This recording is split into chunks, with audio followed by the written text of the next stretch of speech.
Good morning, good afternoon, good evening, wherever you are watching in the world. My name is Sean Driver, and we're up. It's the last game of 2023. It's been an amazing year for Wrexham, obviously. Championship promotion, the start to League Two, sitting in second place on the hunt with a massive New Year's Day coming. Pleasure to have everybody here early, 15 of us already to start the day before everything started.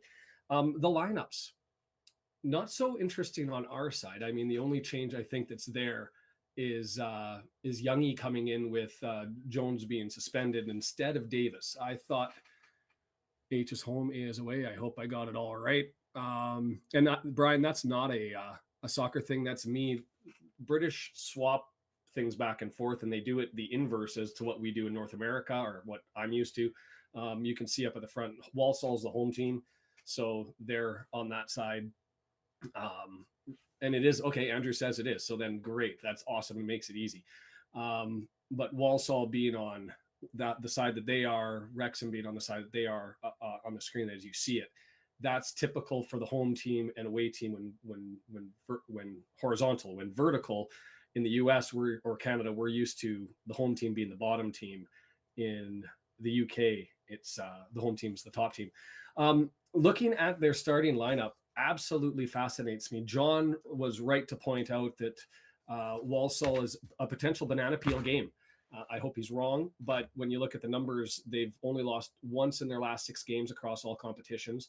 They've managed to take out Stockport. They've managed to take out Notts County recently. They've lost to Crewe. They beat Crewe 2-0 on Boxing Day. Their one loss in the last 6 is a 2-1 game against Accrington Stanley. So you go, well, hold up a second. Despite the fact that Walsall's not doing so well in the standings, they've got some quality because they've been performing relatively well, and so that gave me cause for concern. But then I saw the lineup here, and it's missing 5 of their top 11 minute takers this season. Ryan Stirk. He's started all 23 games, 1,973 minutes. He's been a workhorse for them. He's out reportedly injured. He's their number 2 guy for minutes.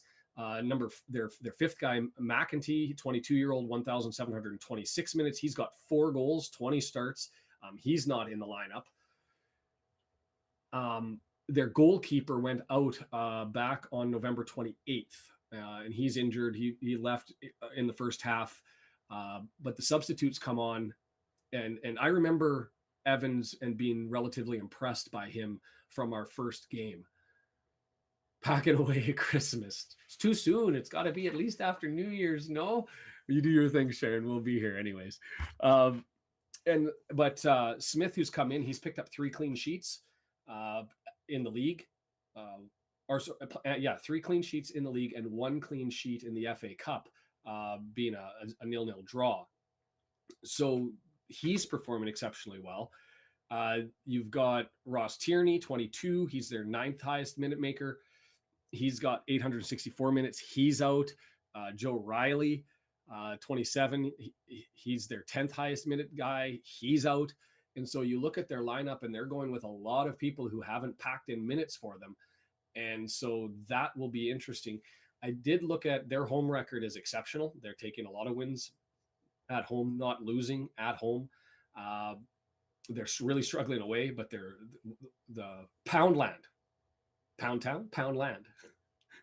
I'm going to make a joke about that the whole time because I will never forget the very first time that it was suggested to me that we should go to Poundland. And I was like, that sounds like a place I want to go. And not thinking pound sterling. Fucker. Anyways, Poundland's been a fortress for Walsall so far this season. And I looked at, if you go to Footy Stats, you can find out how the teams are performing away, home and away, their goals against, their home at home away, their goals for home and away, all of their details, passing stats, the whole thing. And it's compared. It's interesting. There's not a big jump in any one category for Walsall. It just is. Oh, I know Poundland is a dollar store. I get it. I just think it's a poorly named one, at least maybe for just North Americans, because taking somebody to Pound Town is a completely different reference. Anyways, so it'll be interesting to see what happens. They not a lot of difference between home and away, but for whatever reason, they're able to eke out points. And that's always a scary thing. Look, what are we dealing with when we're dealing with Walsall? Just bringing up their stats as a comparison. Walsall's a hoofball team. And I know that that's probably what we get blamed to be quite frequently. I'm just I had all the stats made up and then I didn't add them and bring them up. So just give me a second.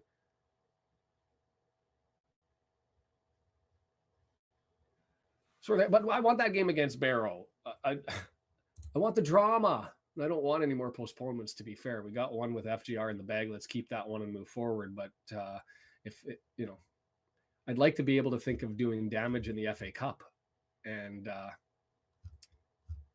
that's going to be a challenge and maybe something I'm not interested in if it's going to mean too many back-to-back games.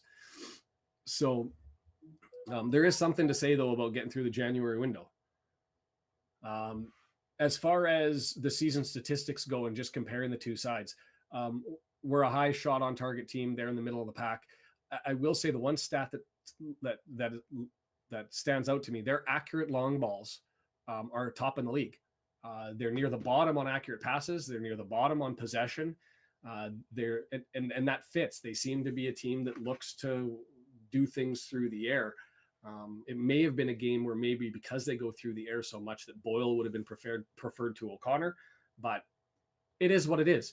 So I'm still waiting for my Walsall Wrexham game to load up here, and that's mildly concerning as I'm not able to hit my button. So you guys, if somebody wouldn't mind in the chat, have you guys been able to connect to the actual video? I'm still waiting to go ahead and do that, and that would obviously pose a bit of a problem if I'm not able to get connected. I hit the watch live now button. It loads up with the little triangle, and here finally I get the swirly circle. I was getting no swirly circle, and that was causing me issues. Everybody else is on fine. Perfect.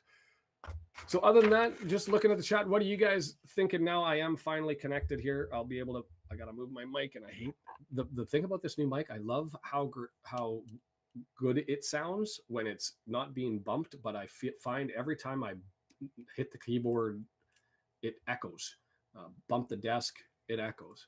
So nice to see everybody's there. Walsall then ready to go. This should be an interesting one. A team that we probably will have greater possession stats than I would anticipate and they're going to look to try to flip things over the top. So I don't know. What are your thoughts on Young over Davis?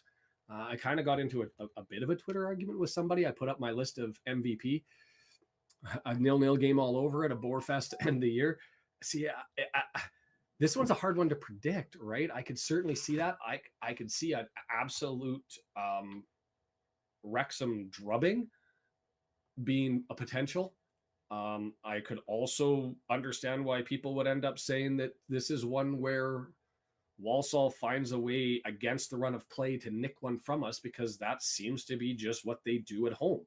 I mean, we'll play it out. I tend to think that this will probably be a 3-1 finish for us. That's what the odds should say, but I wouldn't be surprised with any potential outcome. But not seeing any bites on the Davis versus Young consideration. I created on Twitter my MVP list, and I think everybody sort of agreed. There were some polls that were out there. I don't know if mine came out before or after the poll, but I had the same 4 as the top 4 for MVP of the season, and that was Lee, Ogonkwo, Evans, and O'Connor. And then after that, a bit of a fallback. And I ranked all of the players, or tried to. I left Bickerstaff off, and where did I put him in? And I got in a lot of grief for ranking Davis ahead of Bickerstaff. So yeah, and I guess that's the discussion that we were getting into on the Twitter discussion, is that Davis was supposed to be to push Elliott and hasn't been doing it. And so if he doesn't push Elliott, what purpose does he necessarily serve, was sort of the question intimated to me anyway. W&G, I believe I saw you there. I set everything up, I hope, for you up above. And I hope I got it all right going forward for this one. So we'll just fly at it and see how it goes. Hosanna, I didn't list him because he didn't make the list. I mean, he hasn't put in enough. I guess he'd go right above Foster. And so I'm not a Hosanna fan. Hosanna has all of the raw skill and ability, but just not the performance. He's had 4 months of training, and if he's picked up his quality, I could see a role where he slides in, and so I'd hope John with the 1-1 draw. See, I can see why John's thinking it. Walsall is solid at home. It can't be denied. Oh, John, I get it, but that's is he just happy to be the replacement? Does he have a role in the midfield? Andrew and he think that he's a 10, and so that's where he's got to end up playing, and that he's not going to fit into the cannon / ball hound Evans defensive mid sort of quality characteristics. So I can see that. I guess I haven't seen him play in that role because he's had limited opportunities. I've just enjoyed the skill that he has when he's come on. Bickerstaff has 2 goals, 2 in the FA, 2 in the league, 2 in the FA Cup. He's certainly been there. He scored one of the nicest goals against Swindon in the first game that we've had all season. That he beat those 2 defenders single-handedly and walked and shot it short side on the keeper. Was impressive as all hell, right? But I just don't know. Bickerstaff, to me, he had a defensive gaff that game. He's kind of, his work rate is there. He just never seems to be a ball hawk like Palmer. He doesn't seem to have the finish that you'd want. And so I get it. He's young. He's got lots of potential, but this year I couldn't rank him higher than Davis. It upset at least one guy. So turning the volume down on this before I blast my eardrums off. And so 44 of you already here. Super thankful. Hey, Simon. Thank you.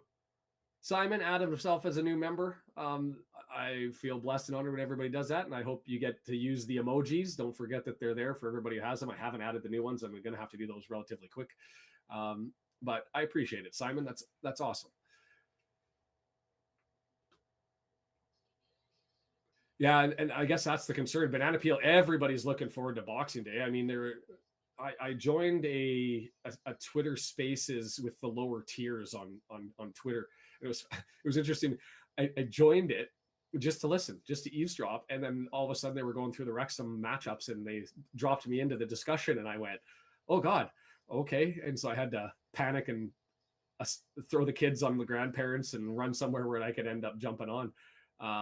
So it had a lot of fun with the lower tiers. I'd look to probably do that again. It was good because they recap every single match. And so for those of us who didn't get to follow along what happened as far as other than the momentum meter, to try and figure out the momentum swing and the key parts of the game and what necessarily happened. Like Cryptic was on for Wrexham as well. And Cryptic was talking about the late corners and how well Max played. Deservedly back into the lineup here. But also talked about the failure in communication between Ogonko and he, who ended up having those 2 on him, 1 on somebody else, unforced errors that led to corners. Yeah, and I'm on the video. Everything seems to look good to me. I'm just running through the system and doing its thing.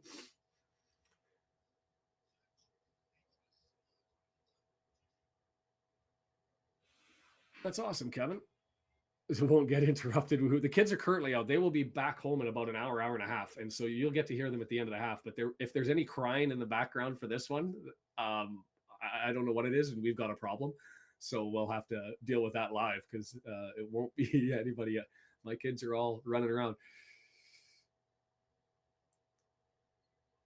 No, Simon, hey, I appreciate it. The reason I only put that up there is because I had people putting out money just to say thanks, because it was an option that was available and I was getting like 10 quid, and I was like, but you're not getting anything in return. So at least with this, I'm able to register. When you sign up, you get to use the emojis, you get a little badge by your name. And so I'm super thankful for everybody who says, hey, $1 a month is worth it for me to sit here and listen to my ramblings as I go on. And kudos to Matt Jones at Racecourse Ramblings. I'm going to clip his video and put it out there afterwards before the Barrow game. Was not only kind enough to join his first day at home in a long time. I thought he said he was going to be in Walsall for this one, but I'm not 100% certain. But he gave me a nice little plug on his podcast. So again, the way I look at things is, whether it's Liam Roberts or Rob Ryan Red or Eat More Chips or Fearless and Devotion, who have been here before as well, Racecourse Ramblings, Carl Roberts over at Welsh Beast, who's also selling some really cool hoodies that I tried to get some sizing details from him. Go out and give everybody in the Wrexham community a little bit of love, because they all do. Oh, me, my wife, and Wrexham, man, there's probably some that I'm going to miss, and it's unintended. But go and flog all that sort of stuff. Dragonheart, obviously, and do that. I know I can't get enough of it. It's what I do in all of my spare time. I sit on the SkyTrain for an hour every day, traveling in downtown, and this is where I get.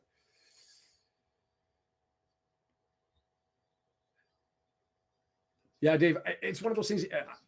Have I seen enough from Davis to be able to say he's typeset in that role and he can't end up being an effective,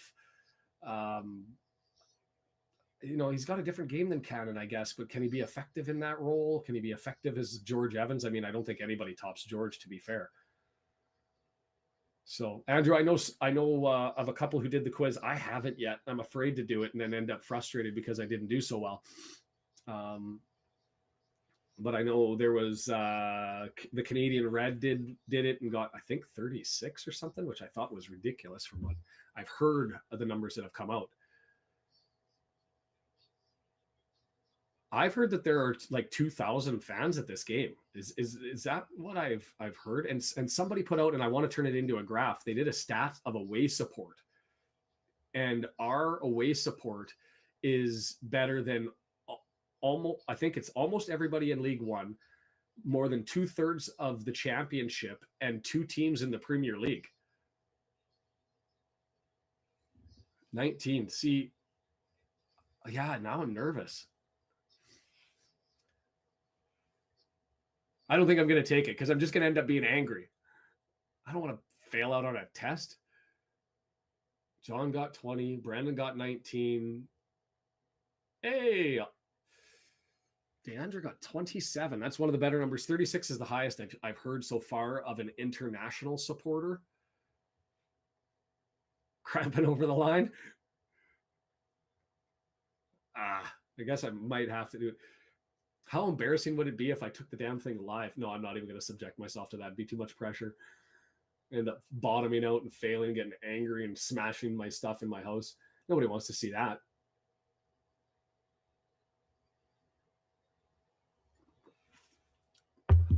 I'll have to study up, bone up. Thing is, it's not how my brain is trained anymore. My brain is trained as a barrister to synthesize a bunch of information and to put it into a matter where I can get quick reference to be able to reload. And so without the ability to reload and having to memorize things or know things or pull out facts, I probably wouldn't end up being able to pull it out anymore.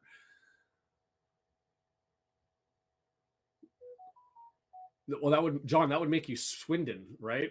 Won 9 in a row and then just fall off 3 in the last, whatever it is, 20.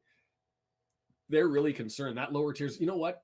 Keep an eye out for them. If you don't follow them on Twitter, I don't know if it's at _tiers or at lower tiers. Find it anyway through the Google search if you need to. But that Spaces was fascinating. An absolute joy to be a part of, sure. But just to get the whole details and to get the tone of, like, these are super fans. These are content creators. These are people who are out there who know the team. Journalists and otherwise, who are all talking about their passion, and you get a sense in the tone. Swindon fans are concerned that they're going to fall off into potential relegation zone. I don't necessarily see that. Donny fans dealing with the same issue, because we're getting the SOS in the ears. Ooh, Dave with the bold decision. Lukey with a goal. Let's put that on the money line. Did you guys see the guy who predicted he put a 10 quid bet down, $101,000 return, and he lost because of a missed penalty on Boxing Day up in the Hearts game in the Scottish Premier? That man, that would. Whew. He hit the Manchester score 3-1. He hit a Chelsea score, which was 2-1. He hit another one, and then he lost out 2-0, and the Hearts game finished 1-0, and Hearts missed a penalty.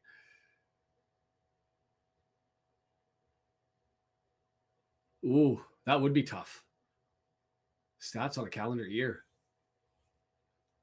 Kill me. Yeah, Andrew, I'm with you. I don't even know. I know it's only a tenner, but when you're sitting there looking at, and I know it's all live, so you're probably not watching it live, but could you imagine sitting there having all of the other ones lined up, and that's what you're watching is a guy stepping up to the box to pop one through off of his foot on a penalty, 73% likelihood of it going in, and Scotland has a league. Who knew? Hey, not one that's important to me anyway. The only reason that Scotland's important, the other thing I was talking about was what's the name of FC United of Wrexham, the lower tier team that put a query out on Twitter that said, if you could add a Canadian in the January window, who would you add?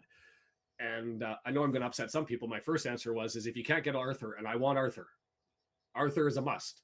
But what's the backup plan if we can't retain him or he gets recalled or something silly happens, is you call up Brighton and you talk about Tom McGill, who's their third keeper, same age, same quality, it's pretty close. So I think that he'd be the guy to come in if you can't get Andrew in. But I was more interested in Jebison from Sheffield United, 20-year-old. I know he's Premier League and he scored as a 17-year-old. And then sort of fallen off. There's rumors that the Sheffield United medical staff mistreated him, and it may have led to some medical issues, including some potential clotting. I don't know if that's a big deal or what the situation is, but he just hasn't had as many opportunities. If he's healthy and he's looking for some opportunity, I just thought some R&R love, Rob and Ryan love, and how they treat people. Alfonso Davies, yeah, couldn't afford that. Couldn't afford Davis. If we wanted to break the bank, Alistair Johnston, who plays for Celtic, is a center back. Jebison is there. There's a couple of guys. Waterman out of Montreal, I think, would be a nice one. But yeah, if Arthur's with us on loan for the rest of the season, you stay with him. I was just thinking if something happens in the background, what do we end up doing? End up dealing with things. Ooh, the away fans are on it today.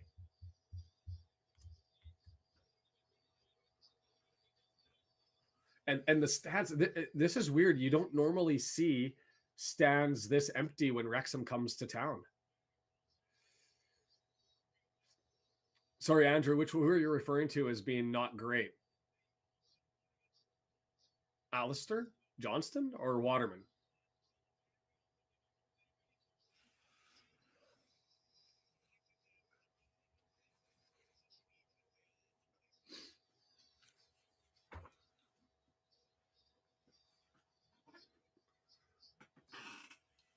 Alistair Johnson. He's not great. I've thought that he's had an exceptional improvement over the last year, and he's still eating up 90 minutes, 83, 90 minutes per game for Celtic. I thought there's room for development. Do I think he's going to be, who we rely on if we end up in the championship or higher? No. But I'm biased. I fly the red and white flag, right? So, and also rocking this one for the first time. So hopefully it brings a lot of luck and I don't have to shelf it. So 65 of you already here. Mole's going to Saudi. That's nonsense. The team that's been rumored is a team that's going to get promoted up to the Saudi top division. They're after De Bruyne, apparently. You just Google search for Moles in Saudi Arabia. And usually when those rumors go, it has some significant traction. I don't get what that is. They're top of the table though, Andrew. I know it's not, where do you put the Scottish Premiership as far as, I mean, it's below the English, obviously, the Premier League, below the UK Premier League. Do you rank them higher than the Championship? Same as? And yes, John, thank you for the reminder. If you haven't been here before, that like button at the start, the share button, there's a Twitter, a tweet. I don't even know what to call it anymore. That's out there that has the link. Go and find whatever, send out your own way, whatever feeds the algorithm gods to draw in numbers. We've got a good start here before kickoff as we see Ogonko rocking the gray. Man, he looks imposing as all hell with that mask and the gray kit on.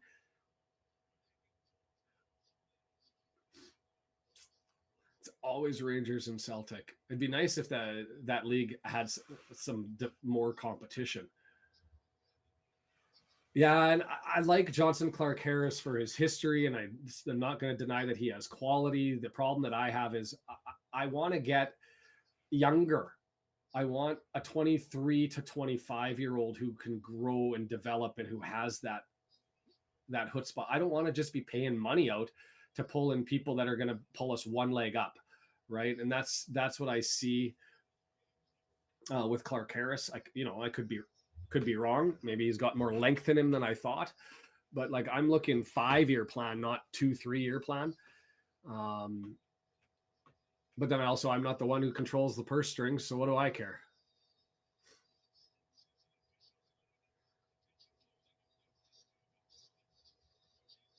Let's get into this one. It'll be interesting to see what happens. I mean, you're going to be watching number 8, Hutchinson, who's their second leading scorer. You're going to be watching the 19-year-old Draper wearing number 15.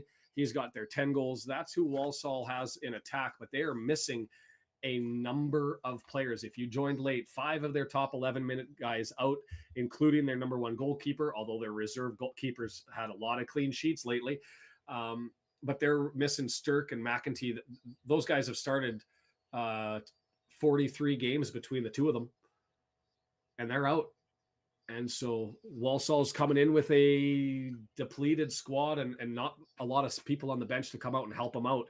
So I'm hoping this is a game where interestingly enough, we've got some excess possession and we're going to be able to thump through it. And I better get my telegram up here, my scoreboard, so I can get the start of the clock going.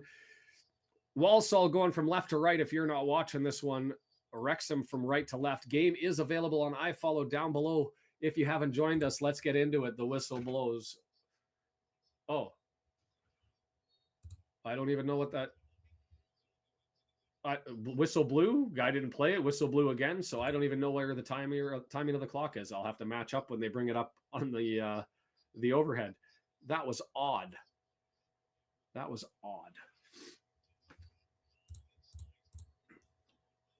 All right, here we go. Left side, Walsall looking to push it forward down the left-hand side. Youngie all the way back in defense, clicks it out, and we're going to get a throw. And, man, that away section is stacked. You see this? See, Thomas, everybody's saying trap game, and maybe that's a good thing. Maybe because the fans recognize it, that we're able to get over it. We'll see what the guys on the pitch do. Walsall possession early on, a little bit concerning, although I don't expect with their pass accuracy history to be necessarily overworking us with interplay in the middle. I expect for them to be looking to beat us on the counterattack with a little bit of hoofball. I'm at 1 minute.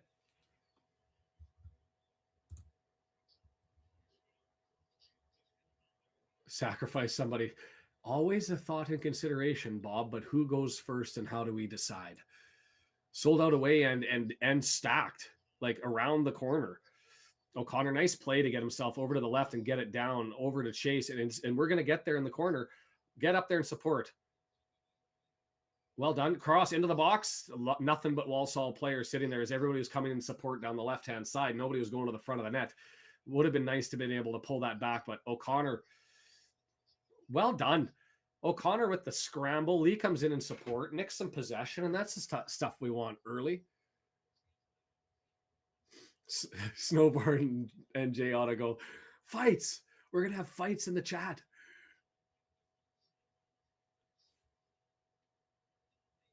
Yeah, the interesting thing about the games that are happening out of Walsall, the one that we're watching, is any of those that have an upset. It's all seems to be lower teams playing higher teams. So there's an opportunity for some real big shifts, I suppose, if there's a couple of upsets. McLean looking for lead, trying to direct each other as they're just playing tip tap, back and forth. Cannon back to O'Connor. Let's settle it back and recycle into the backs. And I haven't gone to my FOT mod yet to figure out what's going on. Yeah, all games are fired up at the same time. It gives W&G lots to do as he's sitting back there with a whole bunch of scoreboards in front of him, clicking along through the scores. But he seems to enjoy it. So, and I'm thankful for it. Here we go. Down the right-hand side. Mendy over on the right side. Penalty area. Come on. Turning, spinning. Pulls it on back. Young dances, loses it, but it ends up falling to the feet to Dalby. Young shot. Ooh, just missed to the right. Looking for a deflection in a corner. Not given.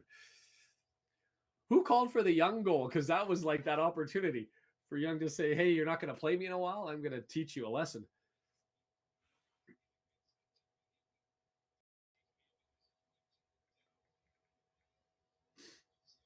Was there a deflection? Looking at the replay, hard for me to tell. I'm not going to call Luke a liar, so I'm going to say that there was clearly a deflection. Goalkeeper kicks it out.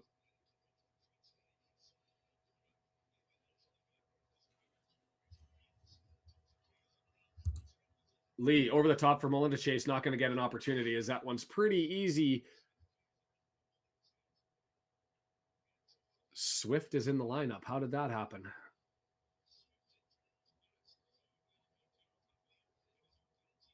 Lee with it, dancing in the box. Oh, bad first touch. Whoa. What was that? You don't never see that from Elliot Lee. He just got too much of a touch on that ball, pushed it about a foot further than he wanted to, ended up giving the ball away, and it came out through a half cross, half shot. Not sure exactly what they were looking for, but threatening in any event. No injuries in the household, still dealing with this cold that's been kicking me in the guts for longer than I'd like as they come for a shot, and it's going to go off of Lee, who's... Did that go through his legs? I thought that banks off of his legs.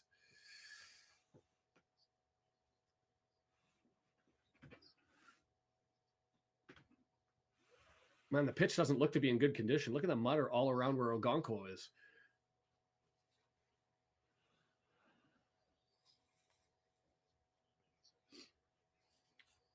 Ogonko with the kick, 5 minutes in. Another couple of reminders if you haven't been here before, as far as the spoilers, remember that you may be ahead of me on the stream is, there's an opportunity here to get the ball. He's got to turn on him. Takes the kick, not much behind it. Moles, right-footed, didn't get there.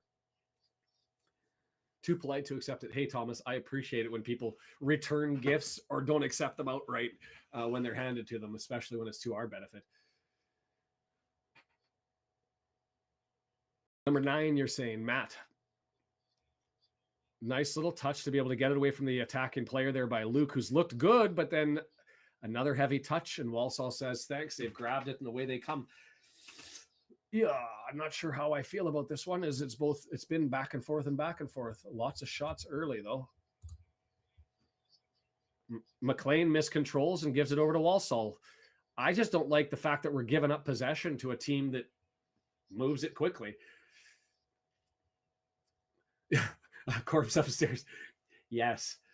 No one ever wants to be able to use the word biomaterial to try and find a pleasant way to describe the smell and the ooze of material. It's just not pleasant. Tasting it every morning was even worse.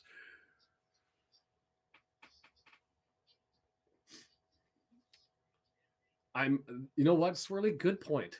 I never even thought about that. But yes, I just assumed Evans and Jones coming back. But yeah, postponement would have screwed me.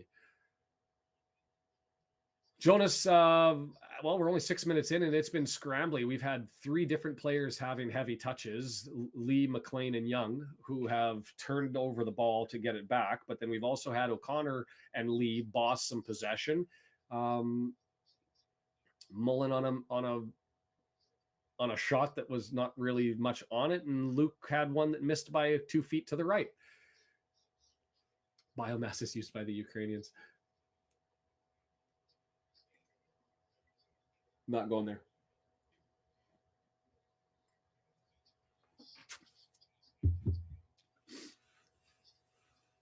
Gordon with it. It's really 8 and 15 that we're looking for. Ogonko coming out confident as always, position there, and he just keeps stuff away from danger territories. You're welcome. O'Connor, just the more he plays back in that role, the more I end up liking him. I thought it was weird when Parkey first put him back into the back line, but I hope he likes it because he looks great there.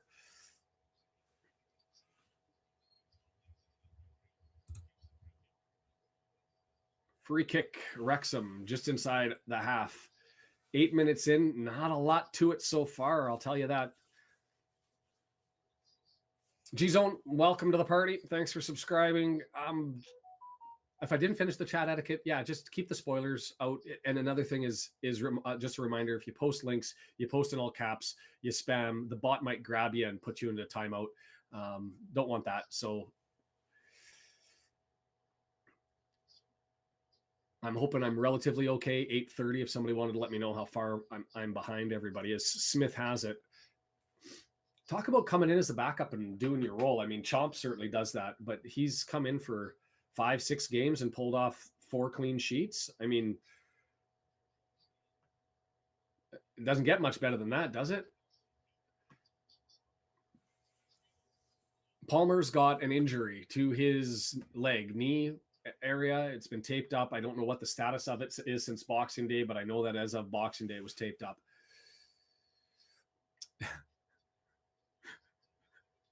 What would we even call that? Oh, opportunity. Oh, he was given offside. Really? I thought. Interesting. And the defender's got more pace than I thought because he was off shoulder. Heavy touch by Walsall as they give it away. McLean gives it heavy touch, but Cannon's able to save it. Nice little interplay to be able to maintain possession there. This camera angle, they've got to spin the camera so it looks like we're playing video games, looking right down on everybody. That's bonkers. I haven't seen a camera angle like that at Poundland.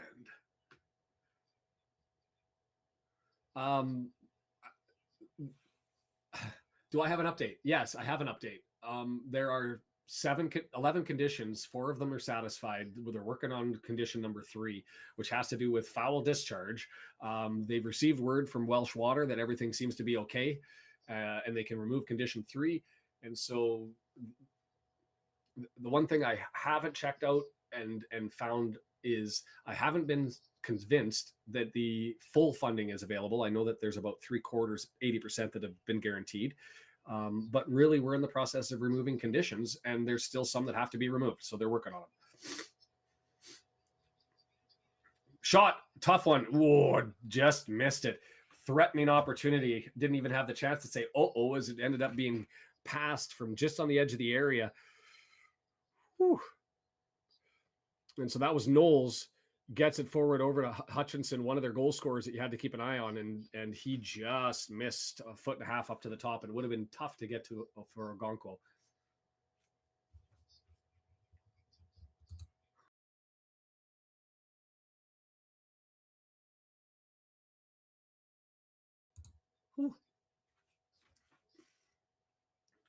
Ogonko with it, just going to play short, and the kid's playing with the lights. Long ball up over top. Mullen chasing it down, able to get there. No, it's going to roll out. Well done by Farkinson on that one, to be honest. It has been. I think the work rate's out there, the interplay. There's been some scrambly bad touches as Wimbledon and Colchester, like, let's light it up and go 1-1. Knots. The only thing about the Knots beating Morecambe is it is Morecambe with their games in hand is it maybe sets them back.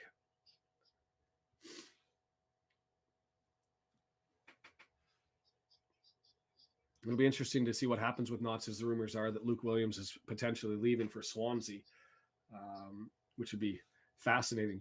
It'd be interesting to see what the coach does with one of the worst back lines. And there's another bad touch. Lots of brilliant play and lots of what the hell was that in this one. It hasn't been boring. Definitely hasn't been boring.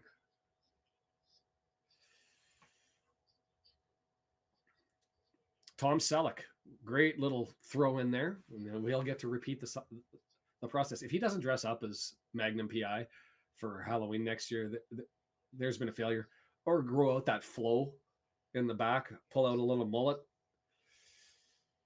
Dalby fighting off two guys, can't do it, but Lee's sitting in reserve to grab it, plays it forward into the corner. Can Mullen get there and work it? Oh, might get a corner. No, we're going to get a Tozer bomb instead from the left side.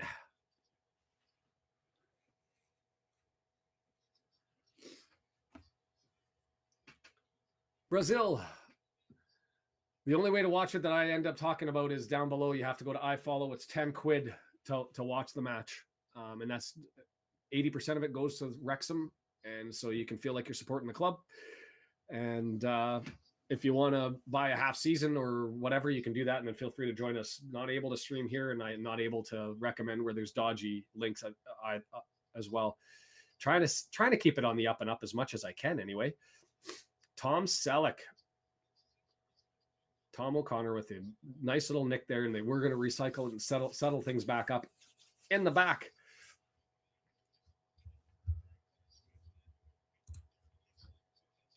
Ooh, McLean tried to dance through two people, asking a little bit too much of himself potentially. Man, this camera angle, anytime it gets to the midfield near the sideline, it's impossible to see what's going on. Is that Kazai? Howdy doody. Nice to have you. Possession even, pass accuracy 8% difference, number of accurate passes almost the same. So far, the teams have come out swinging in equal measure. Neither goalie really particularly challenged, and lots of interceptions, takeaways, and giveaways.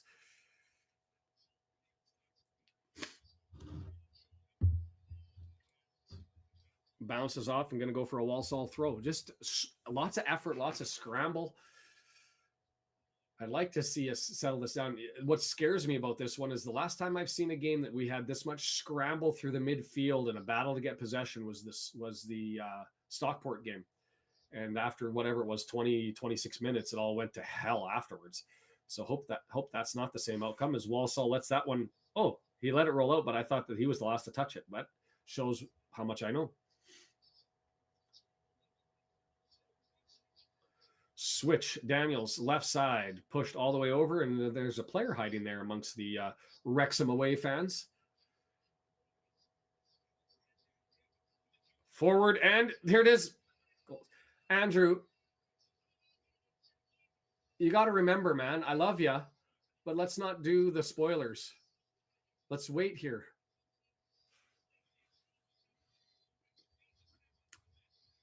We've got problems.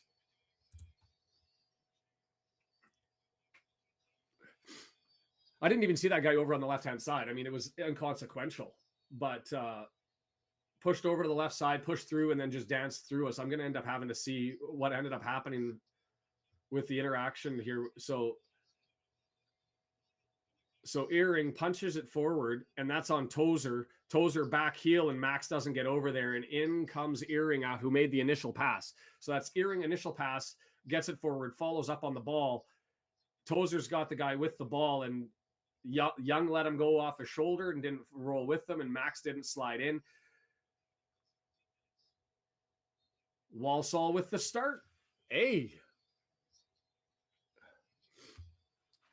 You know what? If you're going to start in a game that's scrambled like this, then I'd rather have one side score early and change the dynamic of the game, because I'd rather have that happen now than in the 82nd minute and be struggling and with no time left. This hopefully puts a little bit of fire in the belly. And it's okay. John said 1-1.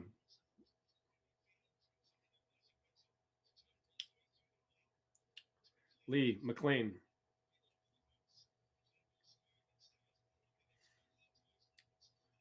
McLean ends up getting nicked away, but O'Connor's there to secure it and settle things up into the back through Tozer. Giveaway. Walsall in response. Here they come. Lee. It's the same. This is just what it's going to be. Is each team just nicking the ball with tackles and whatever, unless we start getting yellow cards because they get tired and they're not able to get it. I assumed, I heard fiddlesticks and went, I know what's coming. Even to know that something's coming, if it's a card or otherwise. Just O'Connor there forces it down through the chest. Lee clears it and away we go. Cannon bossing it through the middle. Control Cannon plays it forward to Dalby, who plays it back as we start to move the lines forward up the pitch, and we've reached midfield. John, it's okay. Andrew's got it now. He knows. O'Connor with it. Down to McLean. Back to O'Connor. Got to get a switch on.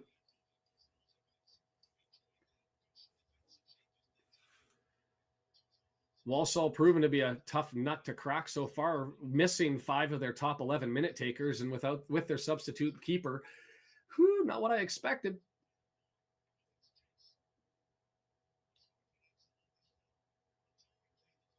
I haven't even seen any pop-ups, to be fair, on my screen. Like on the iFollow screen? Am I just not paying attention? Mullen, well done coming back to be able to secure possession, and it goes forward, and now we've got to run forward. McLean, left area. We haven't had an attack in a while. Haven't had a threat. Here we go. Cross into the box. Way too far. Whoa, and nobody's over there with Mendy. We moved to the front of the post. And Dalby able to get a throw in. Dave, yeah, it's frustrating, isn't it, with that camera angle being where it is on the roof?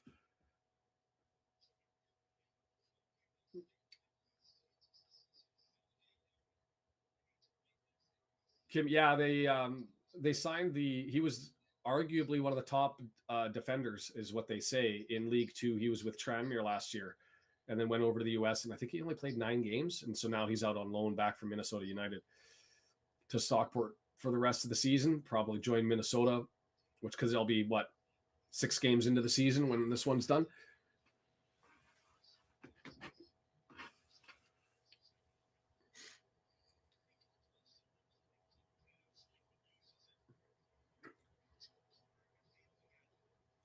Yeah, 19. I mean, not scoring a lot, but I think for a lot of the young players, that's what League Two is about, right? Louis Barry's played that, proven that. Young, to a certain extent, has proven that.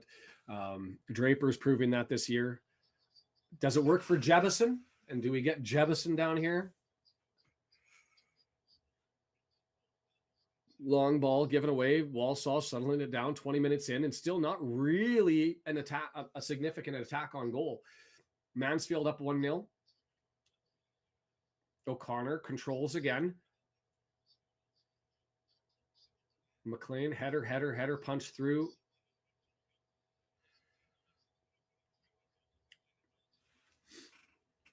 Walsall get a throw. Okay, we're blaming Michael. Your punishment is you got 5 minutes in the bog. You got to make it up.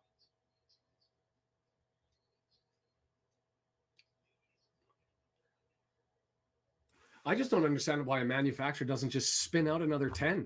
Like, why does it have to be pre-orders and come in big chunks? Like, why can't you just say, you know what, run the machines and run out another 5,000 jerseys and get them out? That's what I don't understand. Is he playing advantage? Ogabwe, is that how I'm pronouncing that name? Ogabwe. Cross in, dangerous header. Oh, we're lucky. Matt just missed that header. Tozer had the right position. He was on the inside shoulder. But we're lucky there. Knowles, left-footed, cross, up. Tozer in possession, but lets the ball get past him. And that's 9 times out of 10, that's game over territory when you let the ball sail past you.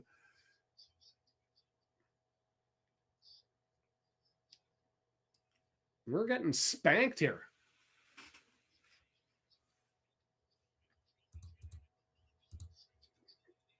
I'd like to see some control in the final third, and let's get one chance in.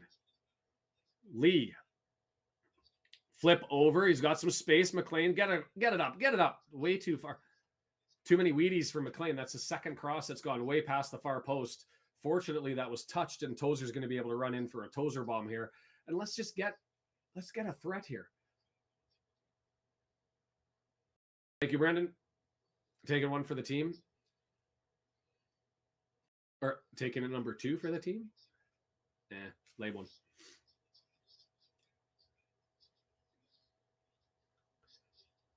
Long throw, short post, drops, dangerous. Somebody Mullen, rotated. Handball. He's giving it.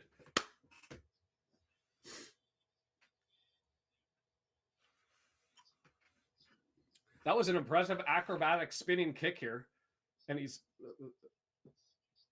the referee's thinking, no, they were looking at, the call from Mark was, is that should be a red card or not? Was that going to go in? Was it guaranteed? No, that's clearly red. He even swung his hands over while doing it.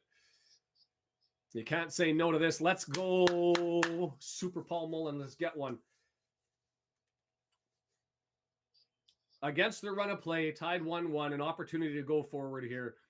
I think it could have been a red, but we'll worry about that. Let's just get the goal here. Come on now.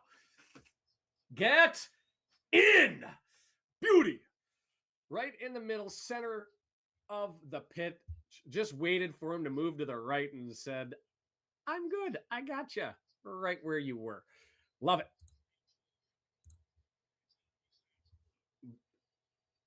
Let's hope that changes the dynamic of the game here, because we've still been under pressure. Oh man, the away fans. Good stuff. First home goal conceded by them since November 11. Something to remember. Remembrance Day for the North Americans.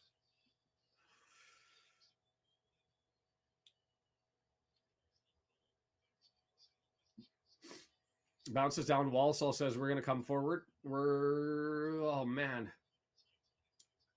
3 guys, Matt, just holding it up. Andrew, you were no joke. That guy just did everything you want Palmer to do and more. Young, good little possession, Nick, and we've got a 2-on-1. Give it.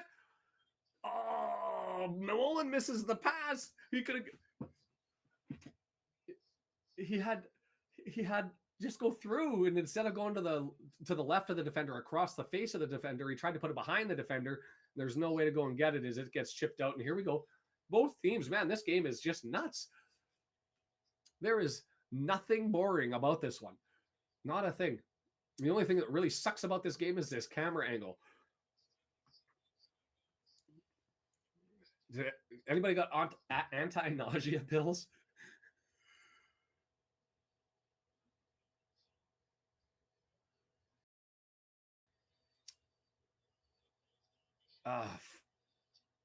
Oh, it was Dalby with the pass? Another poor pass right to Walsall. They're feeling the jitters like I am.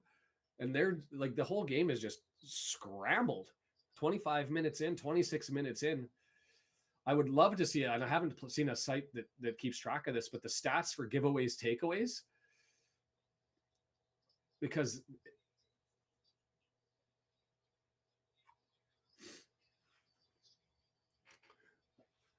Walsall moving it forward through to the left-hand side. Bad pass. Giving it away. Benefit for us. One thing the broadcast was just talking about, the long ball for Wrexham not really working. And it's one of those things, if you're a long ball playing team, as Colchester up on Wimbledon, that's fascinating. When you're a long ball playing team and that's part of your script, defensively, you'd like to think that you're better at it, at defending it. And so you've got to come up, you don't see the other stuff, but that's what you practice every day. And so you see it as, that's annoying. And we've may have lost the broadcast, it looks like, for a little bit. That's fine. I think it's intention though. I mean, you look at the swing; it wasn't just awkward position. It was the fact that he did the whole swing to knock that thing down. Zurgis, and was Brendan in the can for that? The bog. Somebody can post that bog emoji. Do we give that goal to Brendan for his sacrifice? Maybe we might even have to wait for him to come back. I haven't seen him post since he ran away to the bog.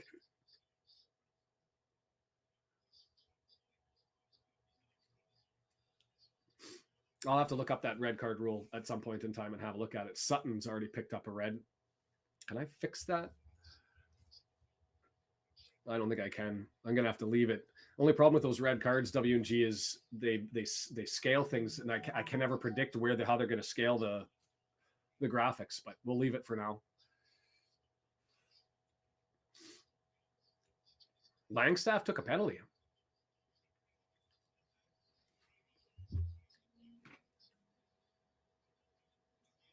Luke Young not happy. Mansfield scored. Shrewsbury, obviously FA Cup competition coming up. They've lost to Cheltenham last week. They're down in this one. A lot of people saying that they have friends that are fans of the Sollops who aren't really talking much about the Wrexham game. That there seems to be a little bit of, I never hit it. I haven't hit it since I did the whole new setup. Let's see if it still works. Sorry, delayed. Maybe that was predictive as Cannon moves it forward to McLean on the left-hand side. His crosses have been too strong. So take a little bit off here, Mr. McLean. Instead, we'll get a corner. Let's go. Let's go.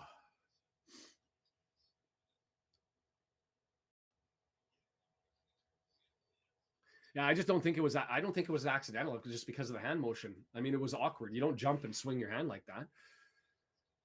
That do for a bog emoji. Yeah, it works for me. Still waiting to see if Brendan comes back. He hasn't mentioned or stepped in to find out that his services were definitely of assistance. Oh, Youngie's taking this with a in swinger. Oh, header, dangerous. It's still loose right there. What were you guys doing? Everybody quit. The ball's right there to play. Why? How many people are looking up at the referee here? Is the ball still in play?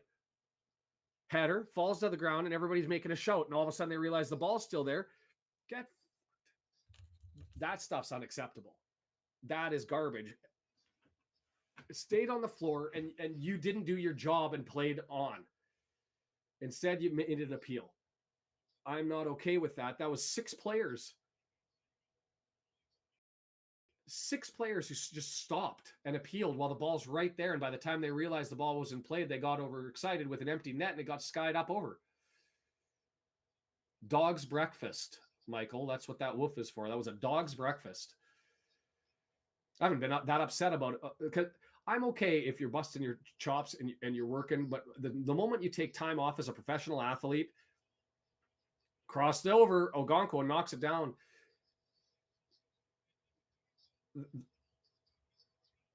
The time when you take time off as a professional athlete to make an appeal to an official because you didn't like a call while the play is still going and you have an opportunity to score or an opportunity to prevent a goal, I'm not okay with it. So sorry, got a little bit heated there. I was so peeved. I didn't even see who skied that one. They still had an empty net once they realized. I'm going to write that one down, 30th minute, because I'm going to want to look at that again. Mullen missed it. Skipped it forward, bouncing through the mud, looking to hit a clump of mud and roll in there.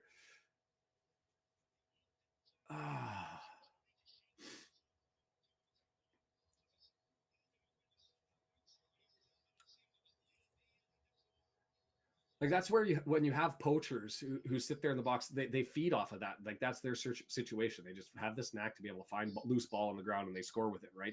We don't have a specific poacher by any stretch. Ryan, how are you? But it just needed some awareness, and 6 guys weren't aware. So We're end up going to have a throw. Draper says he cuddled me, and I don't like to be cuddled.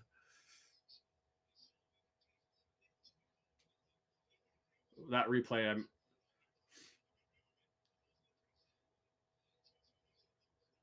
as the wanker chant falls from the crowd.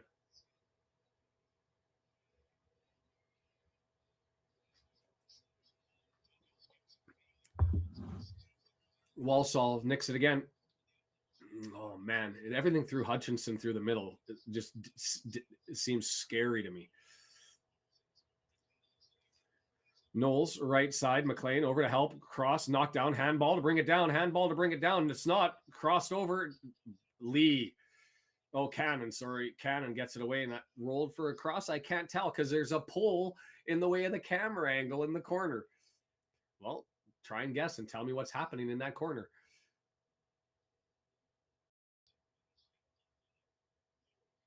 This is almost comical.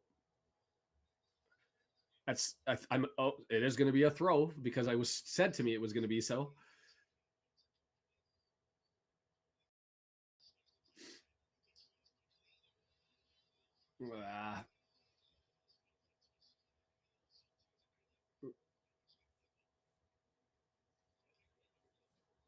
Yeah, Andrew, I'm with you. We are Wrexham. Obviously, I'm with you. Maybe didn't need to get as heated as I got. Maybe. But that's my pet peeve for North Americans. Just sleeping on it. Noel's going to be right footer from, what are we here?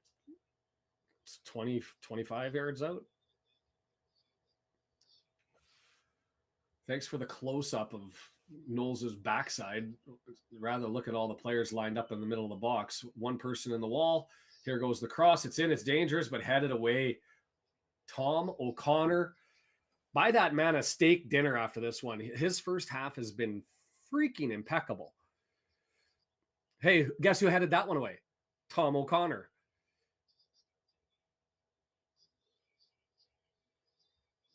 The ref doesn't give a foul. He got it swiped out, and here comes a shot over top. And Ogonko is going like, what the hell do I have to do? He's the keeper. He goes up in the air. He's not diving at a 45. He's diving at an 80-degree angle, and he's run straight into.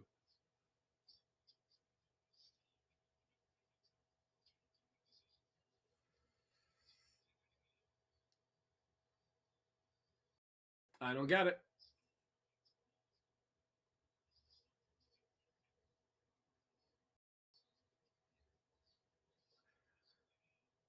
Oh, the heart rate maybe settling a little bit as it's been less giveaway, takeaway, and a little bit more control, but I'd like to see us doing a little bit better. I haven't checked FOTMob.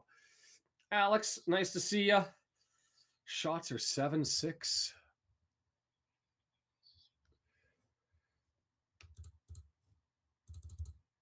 We've had a little bit more control here as it rolls down, and now they're doing a little bit of scrappy header, lose control, bump it around, try to figure out who wants it, and it's cleared forward, knocked down, and we'll get some control in the back here through Tozer. And instead of control, he just says, I'm going to put it back up there, and you guys can fight about it up there. Don't like the decision, but I'm not a professional footballer. I would like to have seen a little bit of control and a push forward through the midfield if we could. We haven't really seen that. We've been trying to pump the ball over top a little bit instead of the interplay through the middle.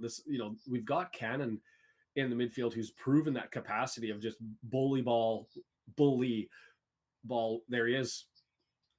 Cue him up on the run. Dalby cross over to Cannon, who's got space. Oh, he crosses and it gets intercepted. Well thought. Yeah. Might have been an opportunity to go forward. Yeah.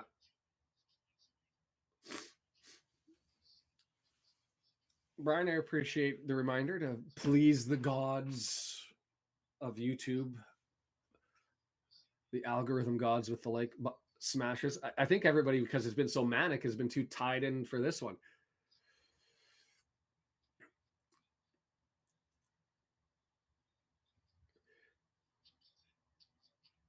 That's a foul. No, not given. That's the second push in the back. That's one in play, one with Ogonkwo. We're just run into. Are we onside? Are we onside?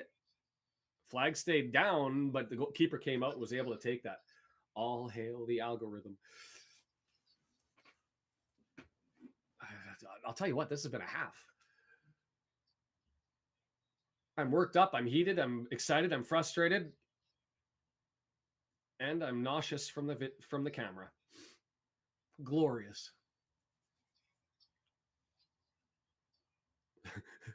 Mark Griffith's just saying in the headset, should be 4-4 already. It's not wrong. It's not wrong.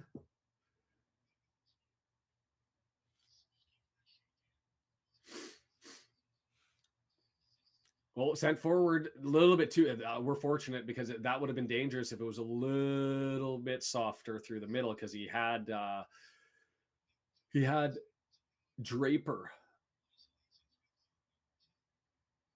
running through on the left side there. Fussy Sean counter. Come up with that. A custom counter for every game as it goes through.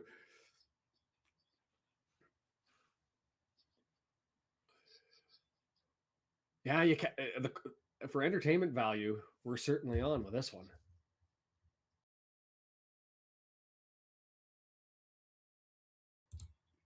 Cannon. See, this is what I like. A little bit of bully ball. I mean, he loses it and goes out for a throw. But I like that as a strategy change, the opportunity to run through. Mullen knocks it down, gets it nicked away by Knowles. Knowles drills it and bounces off of us and going to go for a goal kick. Not much there.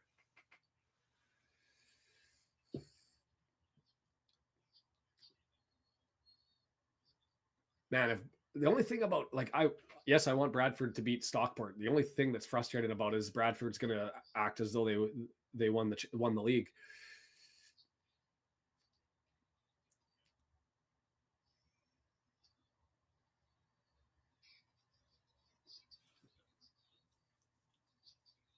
So, you know what? That was a bit of a push in the back for us by Tom, but the ref letting it go. So, I mean, if they're going to let it go, you let it go. Both sides. Noted. I just feel like there's going to be like some 82nd minute call that's going to be to our benefit or to their benefit, where the ref calls something that he hasn't called all game long. Hutchinson with it, gets it over to the right-hand side. Knowles dancing forward, gets it up. Well done, nicked. 2-on-2. Mullen says, no, I'm going to slow it down. Dalby knocks it down. Wow. Holy calmly. You got to give him credit on that one. Has Dalby and just ends up knocked down by Dalby, reacts to the knockdown, nicks it back, spins away from him, and clears. Like, that's textbook. Sully gang. Feels a bit Fletchery. Hutchinson through the middle, danger, skies it over to the right-hand side. Not the con sky shot, just a regular sky shot. Sorry, that one's always going to entertain me. Salford, man, what's going on at Salford? They fired their manager. They're down 1-0. They're falling into oblivion. I don't know. Nobody's winning, Ethan. We're tied. 1-1. Ting.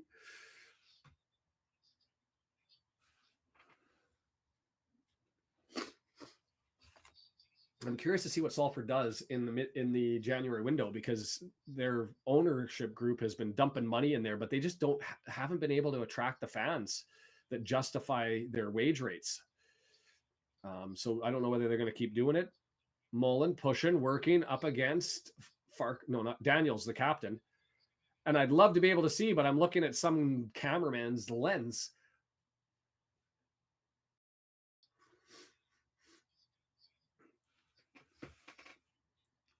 Feel like I'm missing half of the game, which isn't true.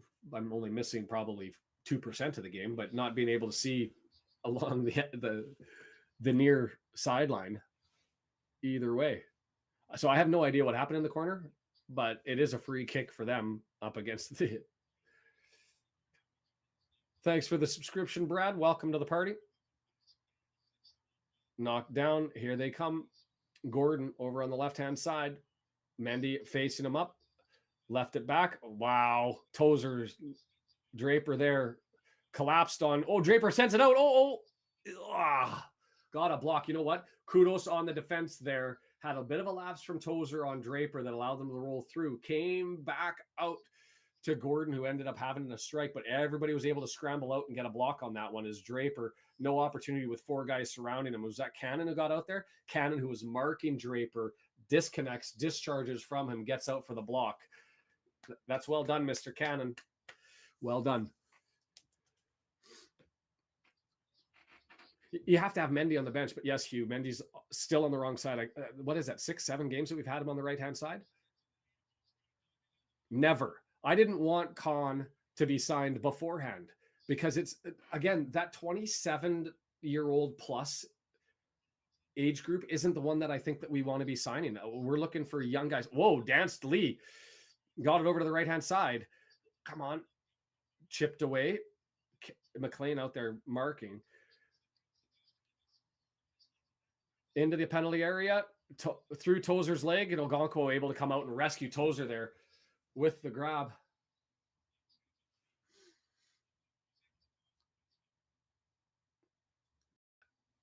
And I want people I want young players with a higher ceiling. That means I'm not expecting them to come in and be like, I'm even League 2 ready. Like, and if we're going to get like a 27, 28-year-old, Clark Harris being one of the guys that's being talked about, they better be championship level at minimum, because we've got quality already. Dalby back to McLean, staring at a camera lens over in the corner. Don't know what happened. Went out. Somebody, why would you put the photographer up at the top of the lens right next to the camera and without smacking him and say, get out of my screen? Hey, I hear ya. Tozer going to be with the long throw, looking at Knuckles, so I don't know how he's going to do this one. It doesn't look like there's a lot of room on that side, about a quarter of a fist. Mendy pounds it back in at Poundland. Luke Young chips it back in. The center backs are doing, for Walsall, to be fair, have been doing better than I thought. Tozer with it, heavy touch. McLean misses and it comes for a throw. Scramble, scramble, scramble. Hey.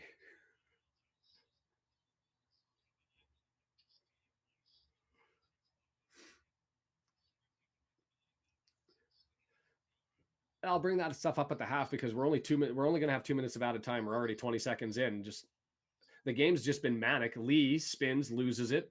Can't tell because I'm looking at a post. Tozer, McLean had it touched. Is that in Tozer territory?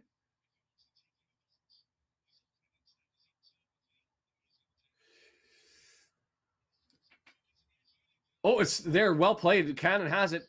Plays it over. Long range shot. Flicked in the air. And the center backs just pump it down the field and say enough's enough. And now Mendy, who's playing because we had all of our center backs up for the throw in, plays it back to Arthur, who recycles through Tom O'Connor. Long hoof ball down the pitch, headed forward. Can't get it there, and it goes out for another throw. It has been I haven't seen any flops. I can't recall one. Can anybody else? Has Brendan come out of the bog?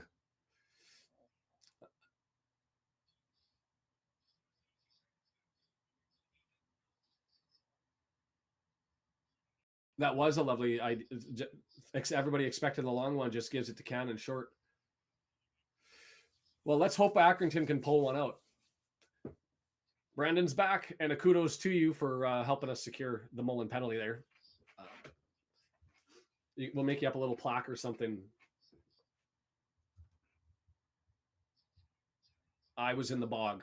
You get like a little sticker. That is the half. Mass chaos in a first half. Has Wrexham been looking good this half? For the first 20 minutes, both sides looked both very good and very bad. There was lots of nicking of ball, giveaways, interceptions, well taken interceptions. Give credit to the teams defensively, but not so much offensively. It was just a big, ugly scramble. Little bit of a lapse defensively allowed them to score.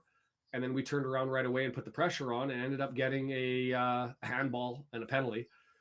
So Mullen stepped up to the box, stepped up to the dot, and pounded one straight down the middle, just waiting for the goalkeeper to go one side or the other.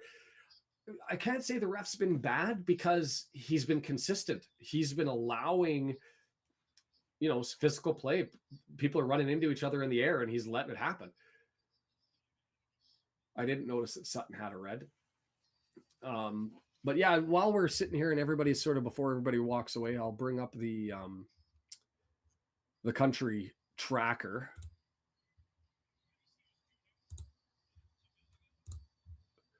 Those are the countries that we've got viewers that have attended. If you're not on that list and you're watching from somewhere, feel free to hit that one. I think the biggest frustration for me in the first half was that giveaway in front of the Walsall goal. Yeah, that mess in front of the Walsall goal was unacceptable, where, I mean, I guess you expect the goalkeeper is going to grab it, but he didn't. And the ball sitting on the floor for, what was it, a second and a half, 2 seconds? And all 6 players that are in the area all turned around to either look at the referee or appeal to the referee. And by the time they realized, it landed on, and I can't even recall if that was Mullen or Dalby who was sitting there, because I was just so shocked that everybody was missing what I was seeing on the screen. If I was playing FIFA, I certainly would have ran up there and kicked it. That was a lapse. That was a lapse. I did what I needed for Wrexham.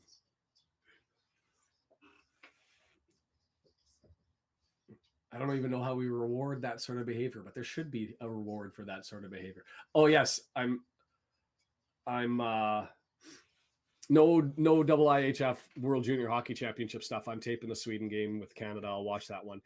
And John, yeah, I know the U.S. Czechia one is over. I won't speak to it, but I will say, I guess you've said what the shootout outcome was. The U.S. is clearly the favorites in this tournament, but what's fascinated me is they haven't looked that solid against Norway. They haven't, like, Czechia is decent, but they're not as Slovakia handled them 6-2, didn't they? Lots of individual superstars on that team, but they just haven't seemed to gel. It'll be an interesting tournament to see how it develops and if they can get that camaraderie as the tournament develops, because I think if the U.S. does, they're not going to be beatable. The Canadian squad, we've got 4 lines of, good players, but no real stars. And so we'll see how that tournament boils down. And then the interesting part for me, being a Canucks fan, is all of our prospects are on Team Sweden. So I want them to have a decent run as well. So yeah, it'll be interesting to see what happens in that one. Just looking around the league then, Knots with the smackdown 4-0. Wow.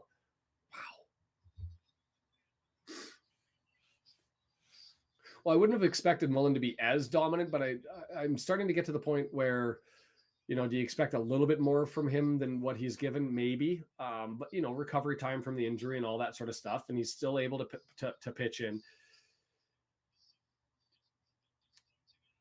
Just watching this one here, Hutchinson with that shot. I would love to watch that play in front of the Walsall goal one more time. Yeah, let's hope Mansfield has a game against FGR as well.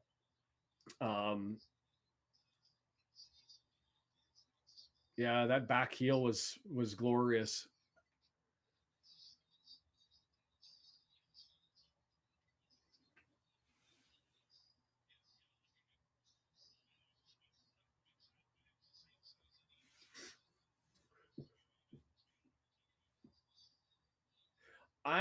I also give credit because, unlike most strikers, Moles is a workhorse. He busts his hump. he's happy to come all the way to the midfield to be able to and he did it once today, or just to sneak in that one extra bit of possession.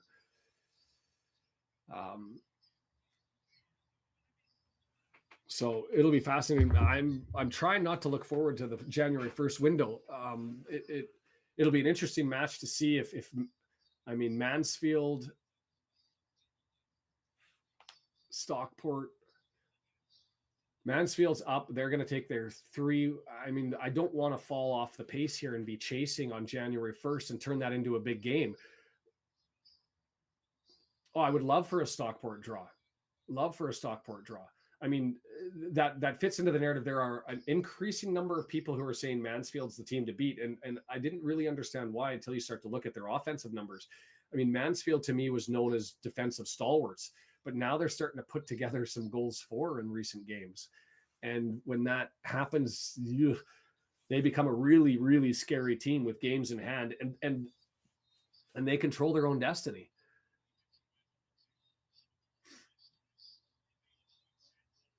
Three years, 5 years, you know what I'm doing if I'm Wrexham is I'm giving Ogonko whatever term he wants.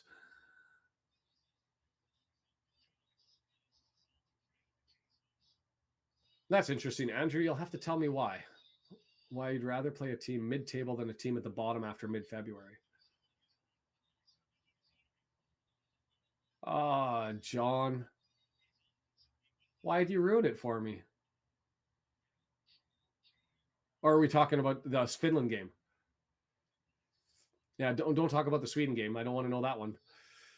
I don't think John would have spoiled it for me. John knows better. You were in the loo. What happened? How long were you in the loo? Did you miss the whole first half? Oh, my clock is still running.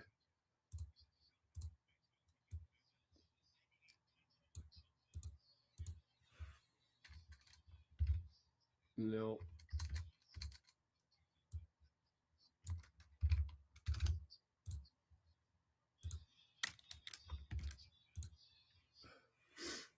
And I haven't brought up the shots or anything. You're 2 months. So let's go back to November 11th. Thanks, John. No, I caught on afterwards. I was like 5-2. I was like, we won another one, 5-2, and then realized probably not talking about that. So it'll be interesting to see if we're able to gain the 3 here, and Mansfield gains the 3. Barrow's still drawing with Accrington.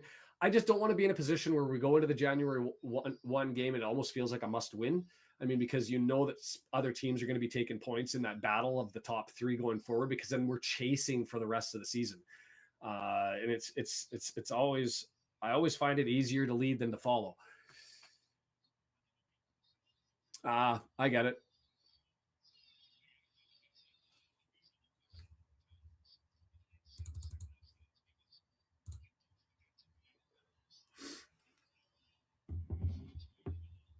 Because they're turning around and playing on Monday. You got to give more breakup time. So you have a night game on a Friday so that they can all spin around and play New Year's Day. Monday.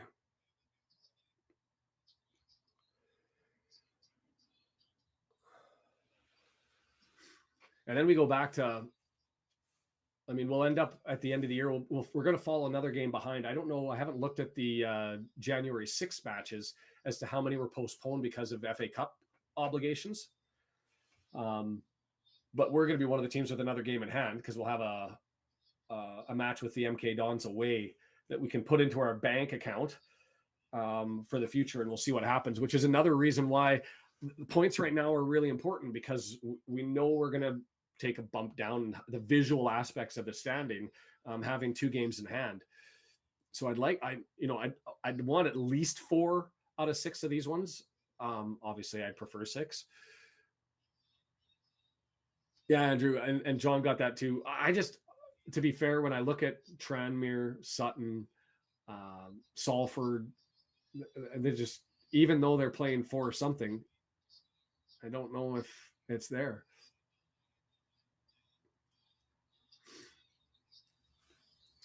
How about Buddha Sportsnet for not picking up the bloody football match? I am going to have to test out an old VPN, maybe. I don't know how I'm going to end up watching this thing. I tried that before and tried to plot myself into Wales and watch, and it didn't work. But Brendan said that we'll be here for the watch party for the Shrewsbury FA Cup match. It's just the question will be is whether I'm just in the background watching, whether I'm able to find something, whether we'd mind meld again.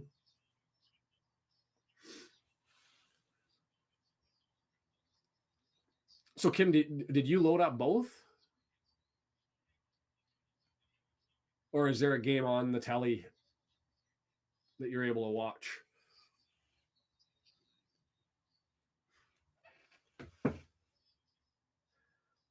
Yeah, I think as far as substitutions go, I wouldn't be surprised Davis comes in earlier against Young. I think you look at the depth chart for our midfield. Lee and Evans clearly 1-2. Cannon, Jones close together 3 and 4.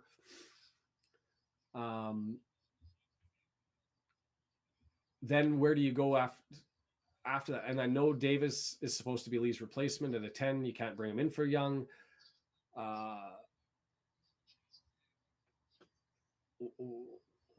We've got McLean out there for the set pieces. So why can't we, why not have a crack at it? Looking at the stats, 77%. Man, you can't ask for a more sort of even game. The difference being we've had 7 shots, 3 on target, 3 big chances, 2 missed. But they've only had 16 more passes than us, both at 77%. Ball possessions 53-47. Surprised that Walsall's had. If you would have told me before this match that Walsall would be out possessing us, I would have been surprised. 6 postponed games. Interesting. So it's more reason for us to, I want to eke out some points, because then it's going to be that pressure packed as we try to just draw people in, right? Where I'd rather be shoulder to shoulder with them and us in control of our own destiny. You're always going to have hiccups and hitch steps and things like that's going to happen. But Wimbledon has come back as against Colchester to go 2-2. All the 2 games at the half. Mansfield up, Barrow tied, Stockport tied. If you're to get a Barrow tie, a Stockport tie, and we were able to find a way to take this one, and we're a better second half team, so let's just do it. Let's just do it. And we're going to be attacking the away end, so that's a glorious opportunity there. Opportunity abounds.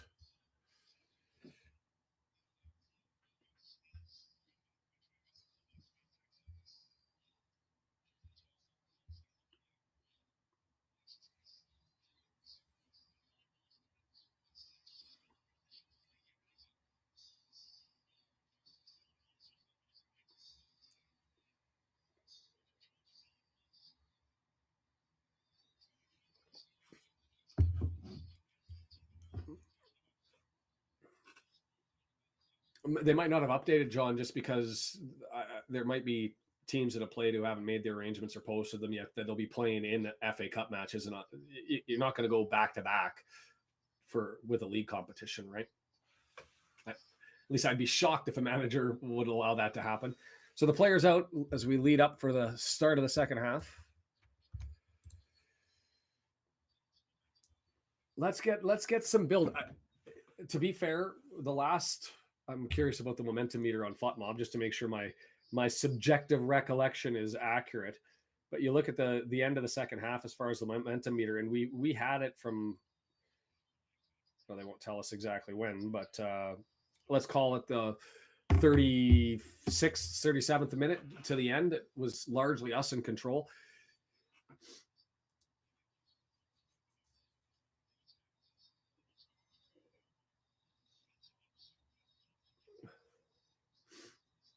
So for me, I'll tell you, there's been one player that's a clear man of the match so far,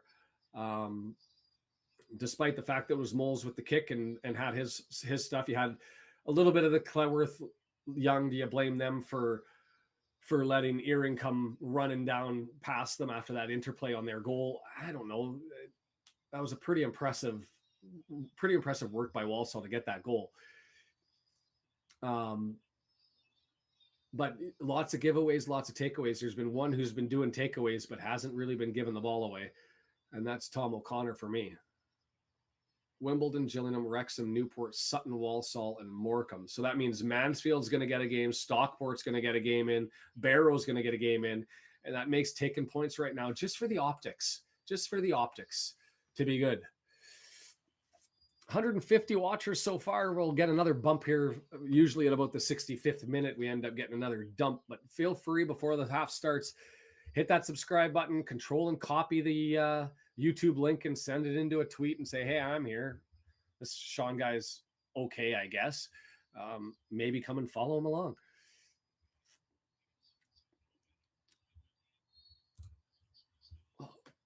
Wrexham fans going at it, trying to draw the noise in as Tom O'Connor gets it forward into the left-hand side. Brendan, I'm looking at you. That was the first one. Took us all the way into the second half, and we'll have to circle the calendar. And if you won't bump it, I'll bump it, because that was was the first flop of the game.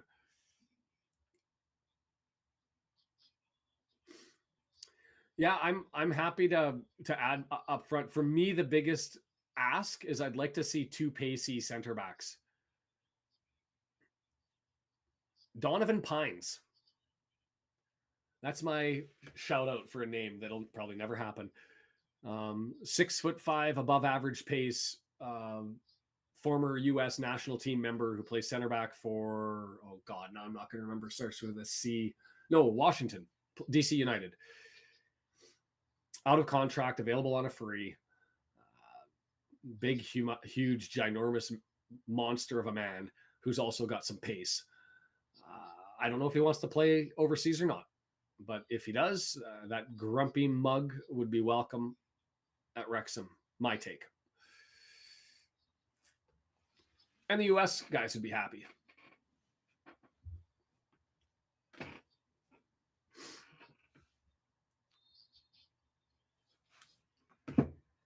Those are the things that weren't being called before. Those are maybe less in the air.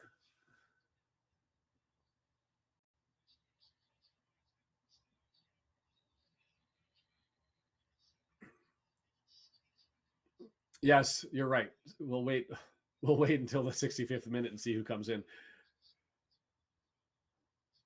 It'll be interesting to see. Fletcher's got to be the person who comes in. I'm sure of it. Whether it's not sure if he's 100% over the injury and you put him out for at 65, or you hold him off until 70, 75 just to make sure he's got enough legs at the end of it. But he also took that nick to whether it was the hip. And we're in trouble over to the left hand side. Gordon danced Mendy. Trouble. You know what? You got to give that to Amanda's here with all of the emoticons.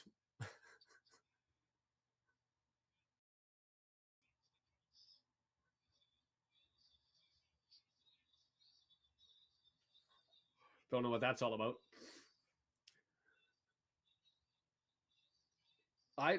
To me, it's just if his hip and knee is okay. Other than that, Fletcher can go in. Here comes the cross. It's in.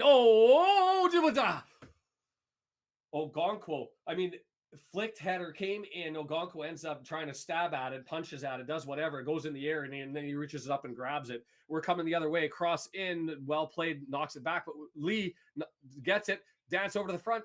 Over to Young. Had a crack. Blocked. Gets it over. Mendy punched over top, just as I asked. No, headed away. McLean, get over here. He knocks it down past Cannon, but Tom O'Connor there. Settle it down and let's get into it. Pushes it forward. Lee deep down the left side. Looking for a cross. Is he going to get to McLean? No, he does a cheeky little chip, but not able to get it, and then punched away. Well played by Walsall to get on top of that one. Holy heck of the game this. Yes.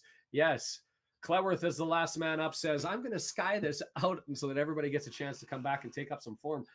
Man, that header, I don't know who got that, but Ogonkwo, reaction save, punches it in the air. If it went anywhere else except for right there, I don't know if Ogonkwo could have got there. Come off for Davis? Maybe. Maybe. Bold call.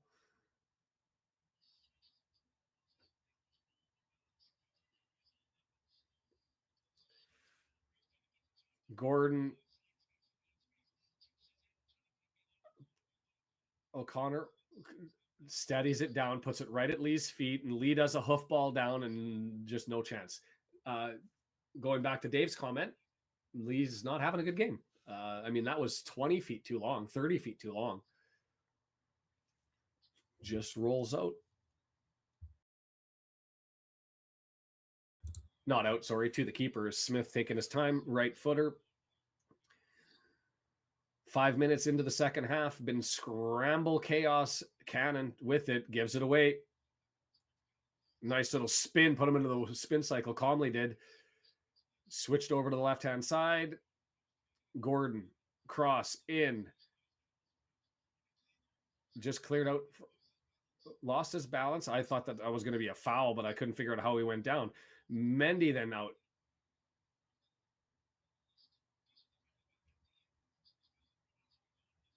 Gordon, earring, knocked in.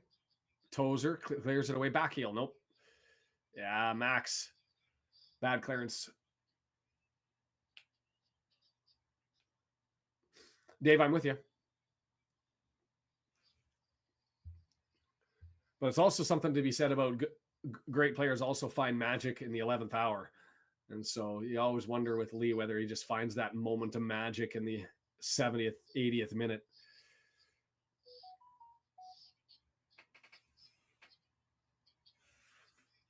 McLean headed away. Just we're back into playing back and forth. I won't call it mistake-free football in the midfield as both teams just scramble. It's like flip the coin. Rock, scissors, paper. Let's head it back and forth. Nick the ball, throw it away. Nick the ball, throw it away. We've got it as it sits. Headed forward. Mullen off the right shoulder goes down, and we're taking a free kick right outside the penalty area. He did go down a little bit easy, but I think that was definitely a foul. There was enough in there for it to be a foul, but I do think that Mullen helped that call along. And was that a card that came out? Yeah, John, that's what I was just saying. He could just very... So 25 yards out, 6 feet away from the edge of the area. Oh, Mullen's saying this is too far away from where I was. And I actually agree with him. He went down right outside the box, but they've added some distance. Is it going to be Luke Young right footer or McLean left footer? Mullen's talking to him. Man, that's some distance away from where the foul was.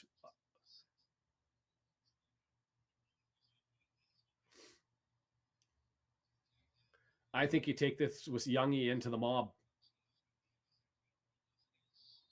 Mark's saying have a go. Here's McLean. No, rip, not. Oh, far post. He kept it in. Header on headed off of the bar. That was well played. McLean. 3-on-2. Mendy back. Mendy just saved it. Bad touch. Rescues us there. Team's just getting bailed out both sides. That was a brilliant little play by McLean. Gets it over far post. I thought he was having a crack and missed it, but instead it went to the far post. Tozer's there just to head it into the mob, and then it's headed and goes off of the bar. Scary, weird, and wonderful welcome. 52nd minute tie game, 1-1. It could be a 5-5 game. This is just madness, this whole thing.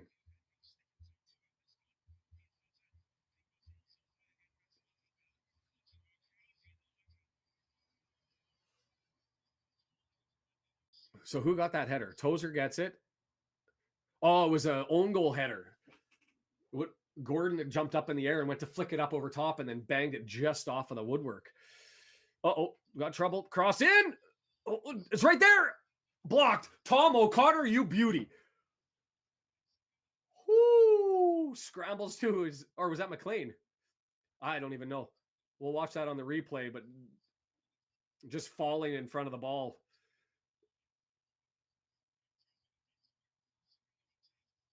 Left the pass for Lee to be able to nick it, and we've got 5 guys up. We've got some room. Pushes it far side on the switch. Mendy running into that one. Where were you? Was that deflected?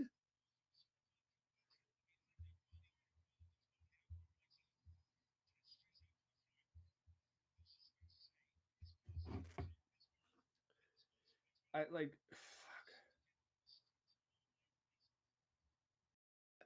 we had numbers, and I was like, switch. I don't have the camera angle to find out if anybody's down there, but there was nobody in the area.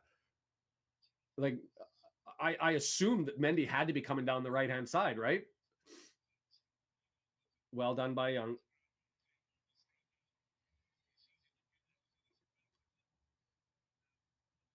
Cross into the area, knocked down. Somebody clear that thing. Thank you very much.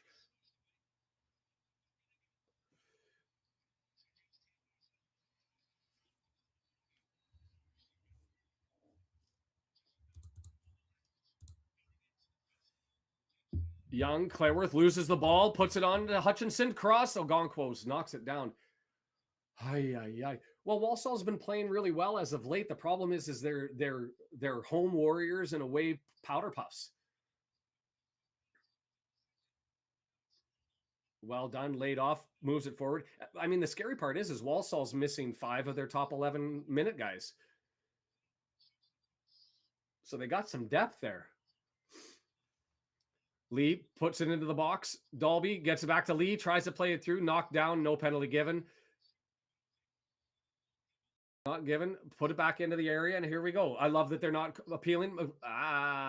Tried to get the swipe in, but put the cross too close to the goalie. And well done. I don't think that was a penalty, but feel free to give your call there. There was some contact.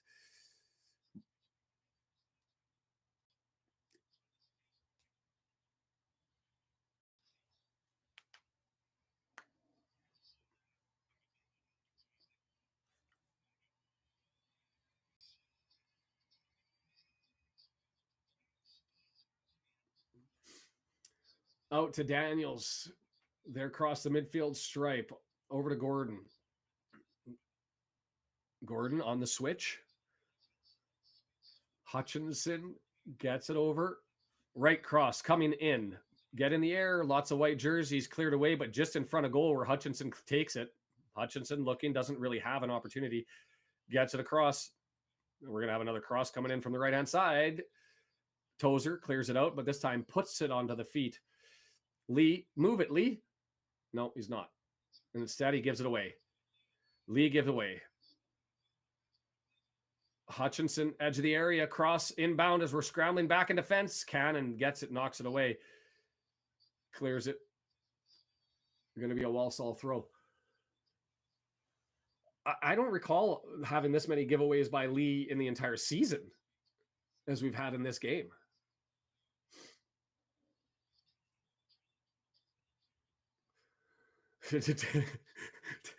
Dave can't make up his mind. Just get somebody off. We're coming up to the 65th minute. Whoa, good ball, dangerous. Oh, Earring was right there. That's that same thing. You're positionally, you're in the right spot, but you're just not able to get up to the ball. And when you do that, it's always dangerous.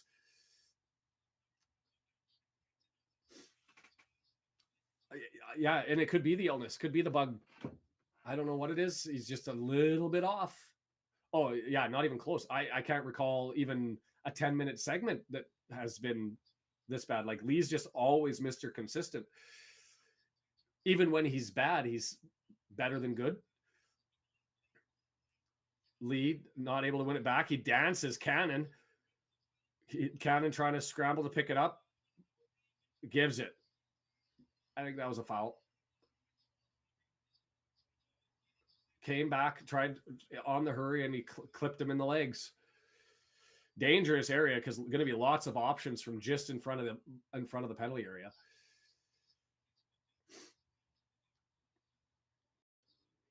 Well, this is a troublesome spot for sure. Don't like it. And the thing is I think we had good shape. We had good coverage there.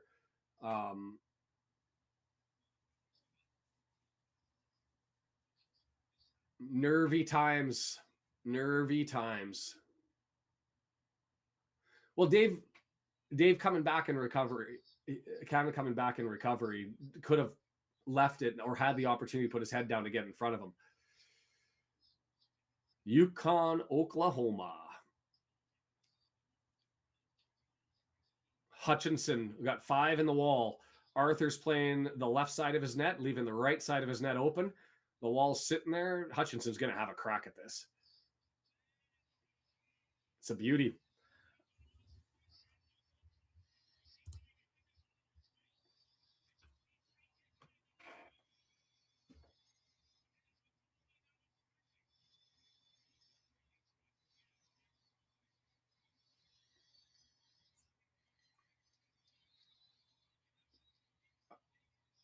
I just think that was just a glorious strike. I don't think the Mark's talking about whether Algonquin lined it up. I'd like to see where this actually went over or through the wall. No, there's no way. He placed that 6 inches above the wall, curling down.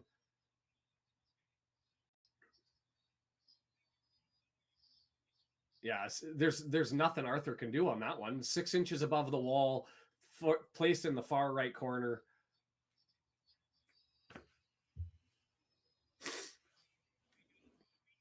Three subs.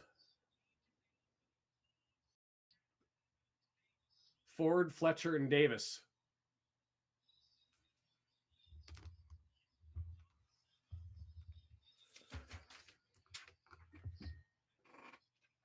Oh, Mendy off?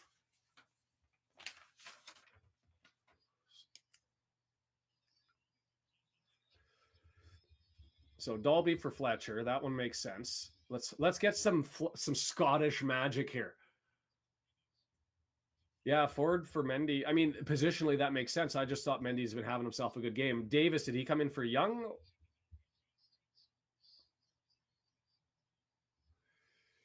Ethan, we can never predict. Oh, I didn't see who Davis came in for. I assumed that was for Youngie, but moved forward. Fletcher up there already trying to cause a little bit of havoc, and maybe Fletcher's able to get a little bit of extra control for us, bully him his way through things. Your Borefest coming to fruition. Yeah, the qualities. Fletcher knocks it down off the chest. Going to be a Walsall thrower, or was it kept in?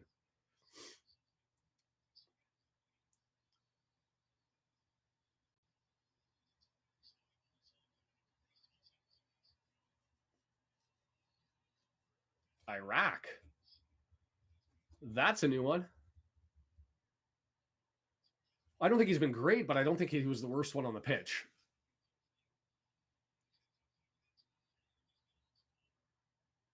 Mansfield 1, Donnie 1. All right. I mean, we got work to do. I don't even want to look at the out-of-town scoreboard. We got work to do. Unless we're going to get a bunch of upsets and Barrow lose, Stockport lose, Mansfield lose, crossed in dangerous area. O'Connor there. And Okonkwo, well done for coming past the net to be able to maintain the ball there than what would have been a corner. Let's get this. Let's get after it. We've got lots of time left. 28 minutes. That in Wrexham universe, that's like an hour and a half, right?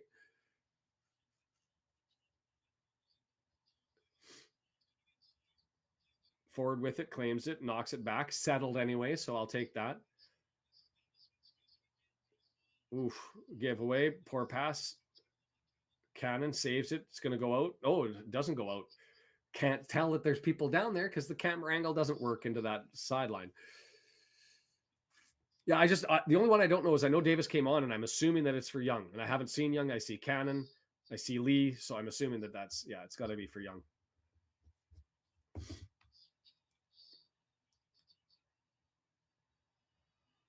It'll be interesting to see Davis in that role. Lee, cross into the area, up, headed down, but misses everybody and falls to Walsall at the end of the box, and away they come running. No, I want a 91st minute winner. We're going to get another one in the 87th.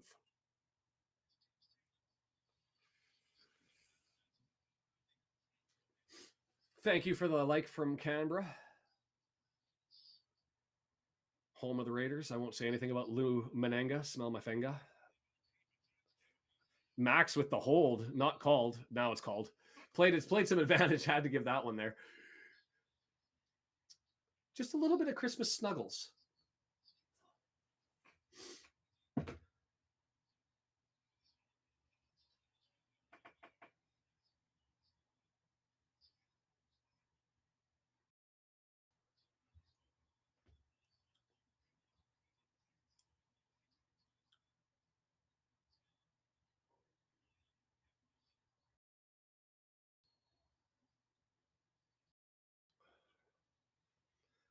Airing with it. Gordon pass forward. Max slides out, cross into the box, flick towards the goal, but up over top. Palmer's injured. He's got a knee leg injury. Was taped up as a boxing date. Don't know what the status is. Shoot.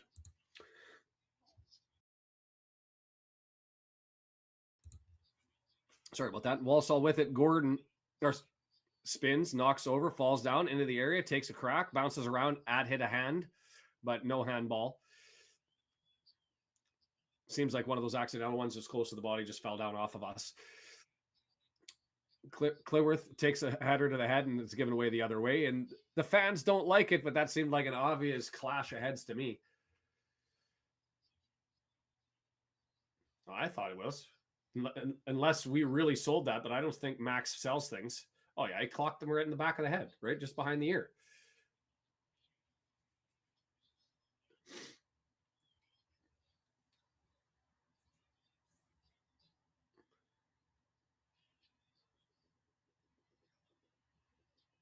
So Davis is a planned 10, playing where Luke is. Not for Lee. It'll be interesting to see how he fills in that role. Getting extended minutes, especially because I backed him on Twitter. A little bit of panic there, but was able to get the pass away to Ogonkwo to preserve. And here's Tozer, flips, gets it to O'Connor. Left side, plays it forward. Man, the pressure that Walsall puts on is just everywhere. McLean plays it back to O'Connor. It's amazing to me because they press all the way forward and we're still not able to find anything over the top. O'Connor. That was Tozer up to Lee. Punches it too heavy. Can he get there? Is it going to die in the mud? No. Lee. He apologized to Fletcher. That's great. Barrow are up. It's, this is a scary outcome, but maybe it sends a reminder that we shouldn't count our chickens before they hatch. Because this is one where we're going to have the Barrow game. Now that becomes kind of not a must win, but a really should win, because if we don't, you're going to be missing a game during the FA Cup and you're going to be sitting there staring 6-7 points back from everybody ahead of you. Barrow, Mansfield, Stockport all get a run.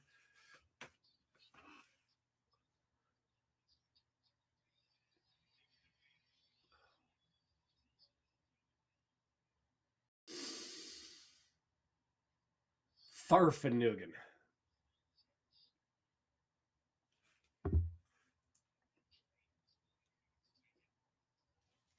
We have not had a shot. We've had one shot in this half. In contrast, they're up to 17. If I recall correctly, we were at 12-7 at the half. It's now 17-8.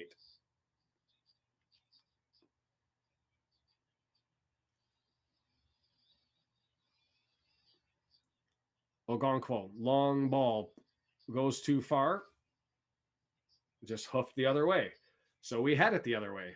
So they could knock it down the other way. Davis intercepts it, gets it over to Lee, but a little bit too far ahead of him, and they clear it down the other way. It's like one of those CFL punting battles where everybody's punting the ball back and forth. Tozer clears it away. Lee, handball knocked down, not given. Walsall with possession here. Calmly on the left side, center of the area, up to Hutchinson, who's just been controlling things in the midfield. Knowles now with it. McLean on Knowles. Knowles right to the edge of the area, tries to nutmeg, and he does. A delayed nutmeg, gets it out in front, just clipped away by Davis. Well done and smooth to Lee, who's able to break.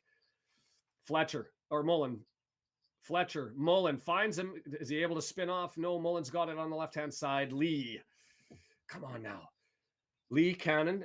Are you going to have a crack? No, he's moving it over to the right-hand side over for Ford. Ford's got help coming up for him, but he decides to take the cross, delivers. It's on there. Get it. Smith with the impressive stop on Mullen. That's not enough pace. Beautifully, perfectly placed. Spun to his left, kicked for the Spun to his left, right footer, well read by the keeper, and a great little save. Bugger.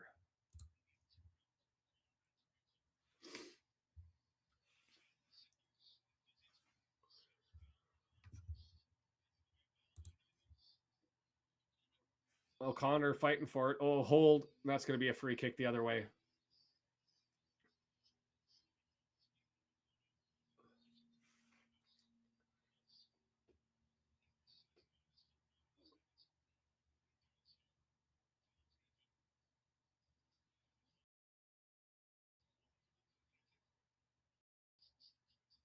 Dave's saying look to forward. He's been on. I like that, except Fletcher tends to be down the left side, and I really like the interplay that Fletcher's been giving recent, like this game's already. So I'm okay there. I need to put. Are you cursing the hoodie? I have faith in the hoodie. But you're right. My away jersey's been pulling a lot more wins than anything else. As if I'm impacting things from however many miles away I am from the UK. Ford with it. Nice little pass over to Mullen. Gets it back into Ford. Well played. It's in the area. Cross coming. Cross there. And Smith just runs out and grabs it and puts it into his basket. And away we come the other way. Slowly.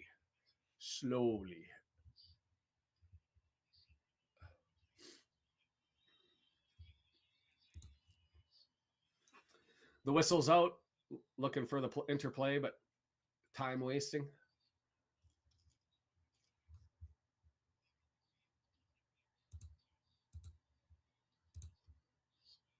Oh. Well done. Mullen going to be able to get there. Just draws it back to Smith. Smith plays it forward. Well done on Mullen for putting the effort in. That close to being able to nick an extra possession.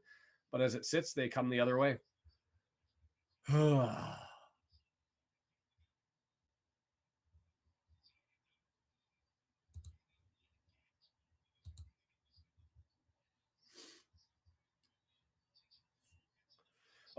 Danced around by Ford. Arthur pulls it out with a nice save, stopping it from going across the face of goal. I don't think that they would have gone in there. I don't think there was a player for Walsall to punch it in, or that shot would have rolled in. But it was well done anyway by Arthur to take away the threat. Get in, Accrington. Thanks for the help. We got work to do. Let's go. Yeah, the odd team out of the top four. That's exactly what I'm saying. Nice little ball over top. Well done, but I didn't get over top. Fancy little play by Farquharson to be able to pump that up in the air twice and under possession, but then he ends up losing it. Fletcher with it calmly over to Cannon. Cannon looking at McLean. Plays it around a little bit too far. Goes out. Oh, he left it for McLean. Crossed in front. Could have gone anywhere. A little bit further to the right, but we're there. Lee. Shot stopped.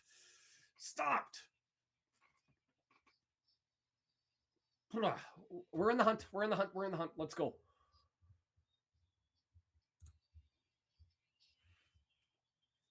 Knocked down, right footer, skips off the grass. Smith able to stop it and knock it down, but I'm liking the fact that we got the possession and the momentum going. The whistle blowing, asking for time wasting, which I'm always good for the shout early and often. Davis knocks it down, but knocks it down to empty space, and it's given away. Frustrating. Come on now. Daniels with it, goes to the right-hand side. That's going to be Knowles over to McLean, moves it back forward, gets it to Comley, spins it over to the left-hand side. Hutchinson, the quarterback all game. Hutchinson gets a lot of credit for me. He's looked solid. Barrow's in a draw now. We got work to do. I'll hope for help elsewhere later, but we got work to do. Well done by, I hate to say well done to the opposing team, but that was well done.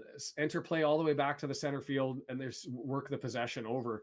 Not expecting that level of accuracy given the stats from these guys, but they are on today.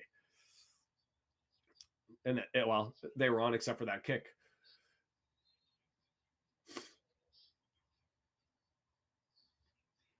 I'm not even. So Barrow and Accrington are tied.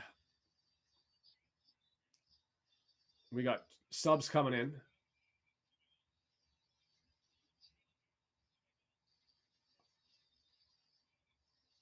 Allen in for Earring. Earring had himself a performance.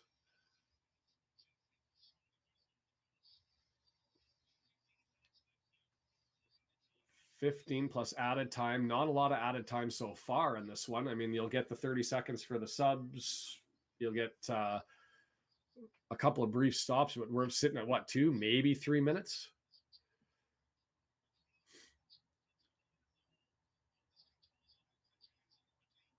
Moved McLean up front. Have we changed formation? Ooh. Is that a red? Yellow.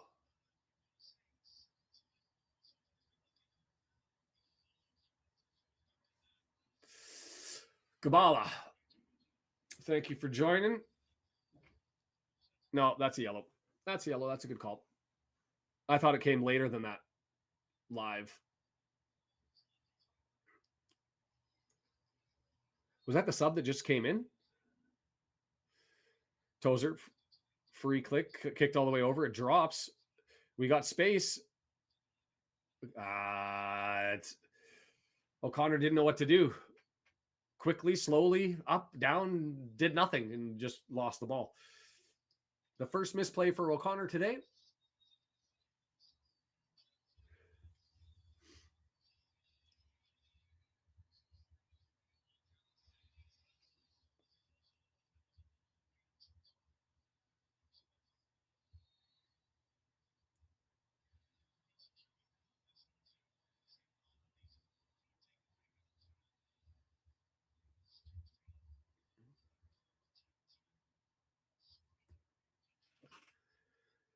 Oh, come on. Rescue the point. Lee with it. Loses it. Able to be saved. Not able to be saved. Cannon gives it away. Cannon gives it away. Cannon tries to save it when Lee gives it away. However you want to define that one. Hutchinson, the danger man in the middle with it, takes a crack and just misses. If that would have been on target, that was in the back of the net. Hutchinson is having himself a game. Like if that was 6 inches over to the other side, that's in. It looked like Ogonko slipped in the mud. Knocked down by Daniels. Daniels with it. We've got possession over through Max. Gets it over to the right-hand side. Ford all the way down. Man, their back line is no nonsense.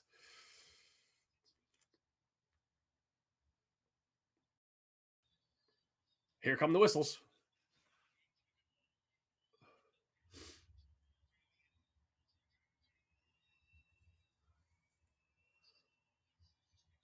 Brazil. Welcome, Gabala. This has just been frustrating, but also invigorating to watch. I mean, not necessarily in all of Wrexham's beauty, but the effort's been there. The hustle's been there. Walsall's backline's been impressive. We haven't found a way to crack it. I've been disappointed in the midfield, which is the first time in a dozen games. There's a shot. Oh, deflection. Oh, Arthur, impressive. That was an impressive save because that kind of came from that deflection. Like our midfield and our ability to control the ball in the middle of the pitch. Cannon hasn't bullied it all the way through. We've been left to Lee's had how many giveaways throughout. Young didn't do much. Davis, since he's been in, for me, the midfield has been our strength of our run for the last 12, 15, and 18 games. And today having a crap. You need Evans to come in and settle things down. Maybe it was, I thought Lee with another giveaway. And he points to O'Connor, but it's just, Andrew, we need everybody to collectively take a deuce here. Absolutely, John, I'm with you. I'd love to get a point. Sometimes you got to just scrape and crawl, tie a knot in the rope, and I get all that. Especially, it's the only thing that's concerning to me is I think Wrexham outplayed Swindon until the red card, but I think that we were lucky to come away with 3 points there. Wrexham spinning on the ground with the ball. Cleared away. O'Connor goes in late, gives nothing there. The Swindon game, 3 points. Was lucky here.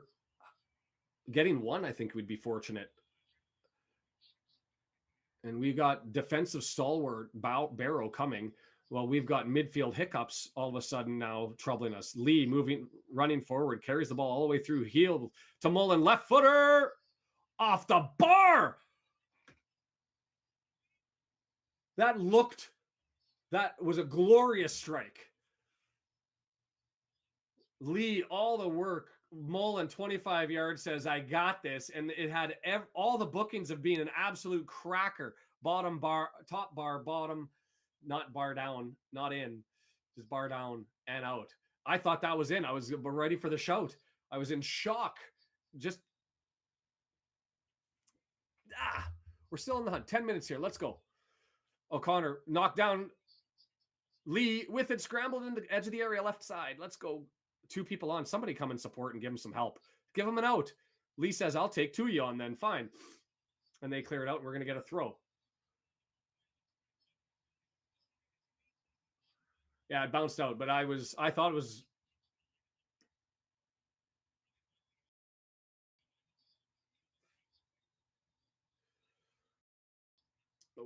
That would have been a cracker. That would have been one for the year. I mean, 25, 30 yards. I don't even know what that was. Fletcher with it, knocks it down. O'Connor. Goal kick.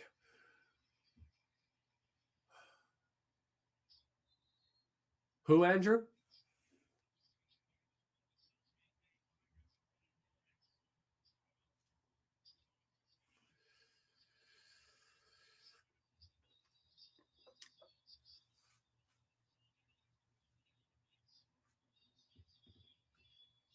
Time to throw the kitchen sink coming forward.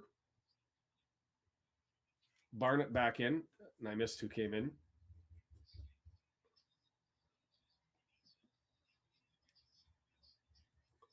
We don't know. Haven't had a report on the nature of the injury. He's taped up in photographs, but doing some training, it looked like. Tozer all the way forward. Fletcher trying to maintain possession. Gets it up in the air. Tries to save it down. Unable to do so. Oh, but Lee was right there to try and nick it and lost it himself. Here they come forward. Oh, massive overlap. That's offside. That's offside. Flag stays down.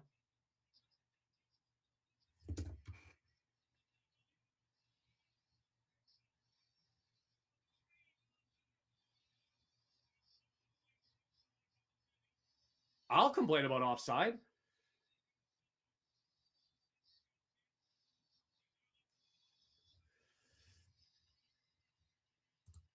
Was there, unless there was somebody on that near side that I missed.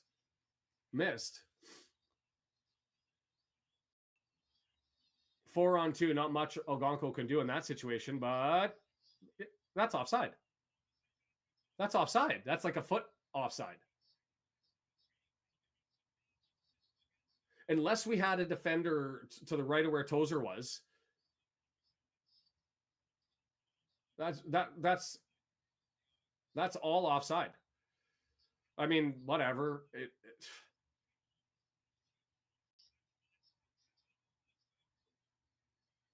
It wasn't even close.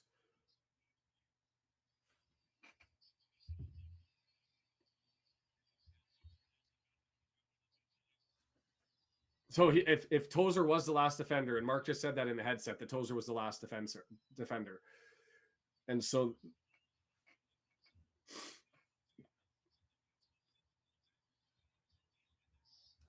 like not even close.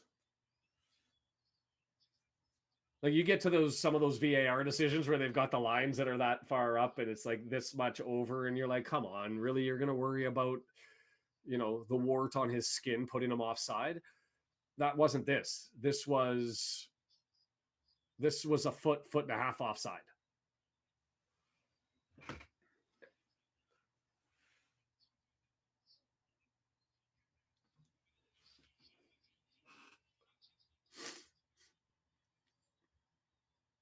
Well, big game coming up. We'll see what they do for the last 6 minutes here, whether the football gods correct the mistake.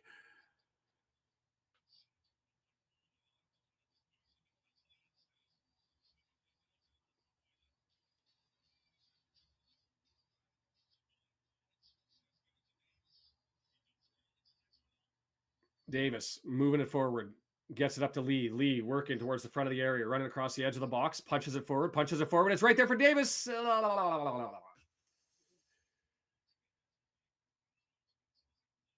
was one of those ones where when you have VAR and you let the play happen to see what's going to happen anyway before, because you'll just come back and revisit. It was almost like that, but you don't have VAR. I was like, the flag's still down. The flag's still down. I'm in shock. What? It's in. I was just watching the linesman for when is he going to put up the flag, and why isn't he putting up the flag? Nice little interplay there. They take the chance, knock down. That was a beautiful play. And Barnett with a gorgeous header. McLean gets it, dances edge of the area, cross, up, scoop, far post. Fletcher not able to get up in the air. But here we go again. Pressure, pressure, pressure. Let's make it fun. Let's make it fun.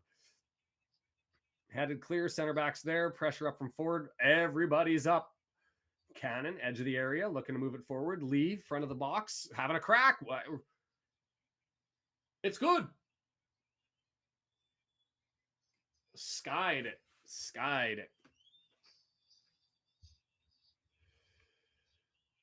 Man of the match, if you want to talk about it. To me, there's only one name. If anybody wants to do a shout other than O'Connor, I mean, Mullen maybe, because he had that he has the goal. Tell me what your thoughts are.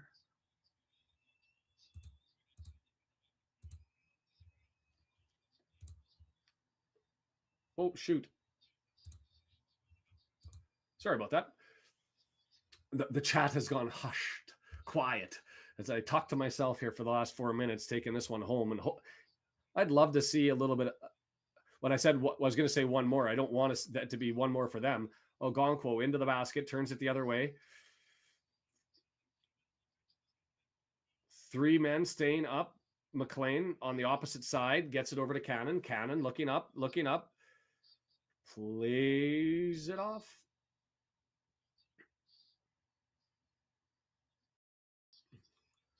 Barnett. Oh, no, Lee now. Lee, edge of the area. Looking for a chip, gets cross. Well done. Looking for Barnett, but Smith in the air pulls it down.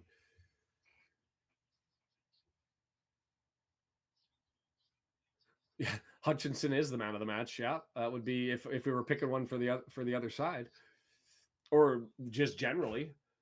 I think it'd be. I don't think I'm comfortable giving an opposition player a man of the match award.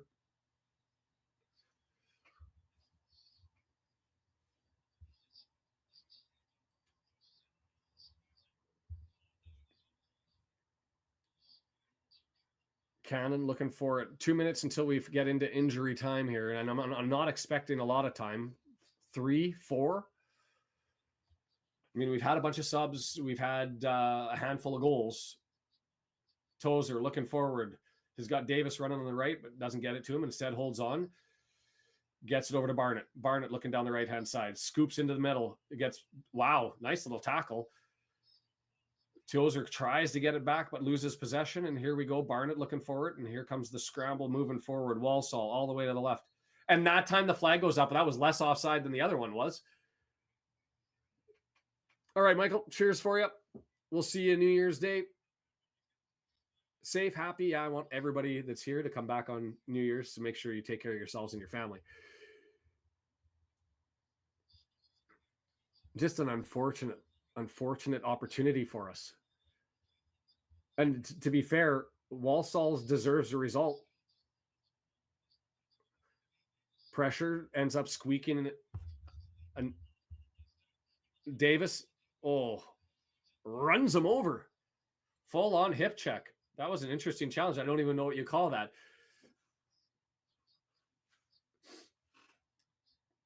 So I guess we're getting a corner out of this. I don't quite, accidental collisions. All right, left-footed outswinger. Here it comes. A dangerous area, but just skied up, and it's going to go for a goal kick.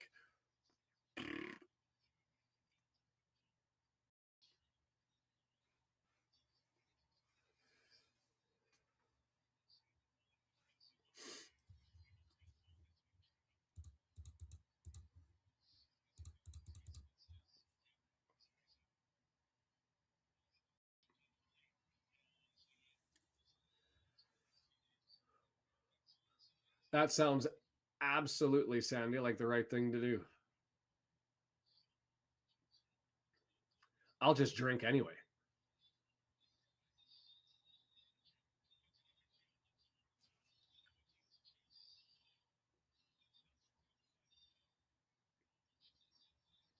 To be fair, that's not the difference of the game, though. Too, I mean, it could be 6-2.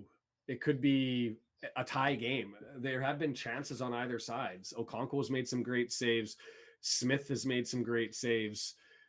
There's been opportunities that frustrating opportunity that at the 30th minute where the ball fell right across right there into the box, not able to get it. Davis trying to save it, heads it back into the area. Center back, everybody's scrambling for it. Kick it. Volley, and he missed it, skied it. Come on. Oh, I didn't miss it. Hit a deflection. So McLean's going to run over. We got 4 minutes of added time. We're already a minute through. That was actually deflected up over, was it? It was an impressive little volley by McLean here. Headed over, and McLean says, thank you. Oh, must have just snuck a touch on it. 4 minutes.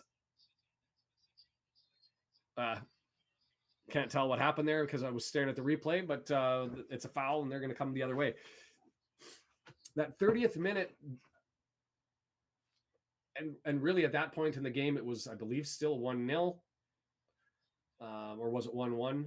In any event, had that opportunity to pot one, change the dynamic of the game, and we should have scored. And the reason we didn't score is because everybody took time out. First time I can say Wrexham slept on a play and just gave up on a challenge and on an appeal. And I am a fan of Wrexham because of the blue collar effort. Nobody's got attitude. Nobody's got a chip on their shoulder. It's always put your head down, put the work in, get it done. And they didn't put the work in. They all took a break out and decided to become prima donnas and do the, oh, please help us out. And I don't like that. That's not who Wrexham is by identity, as a town, as a team. And just for a moment, for a 10-second little stint, they had a lapse.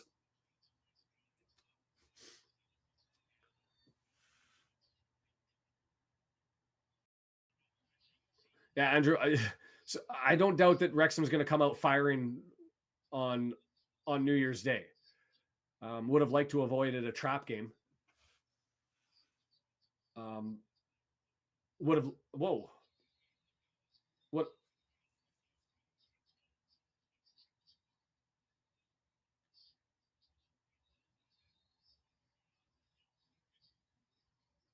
Would have loved to have had Evans for this one.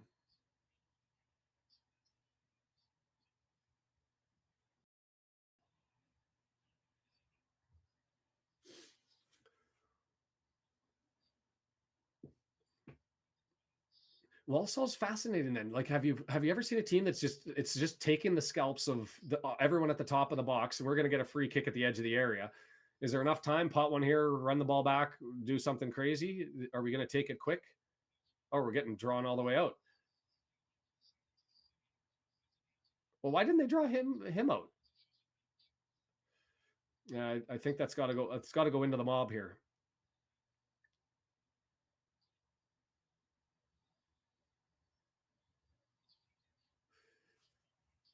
I'm so glad I didn't pay for the iFollow today. Hey, you got to take the good with the bad. Nobody's ever going to win all of these things, right? And can't fault. Oh, that was a dangerous good ball. Davis, they say, went too soon. Blows it down. It is what it is. A fascinating team, Walsall, because they can look like absolute trash on some days and then look like world beaters on another. Just interesting. I mean, John pointed it out to me. I highlighted before. They've taken out Stockport. They've taken out Notts. Stockport final 0-0. Good. Let's bring up the table here and have a look. Yeah. Well, that'll ruin my weekend. Not really.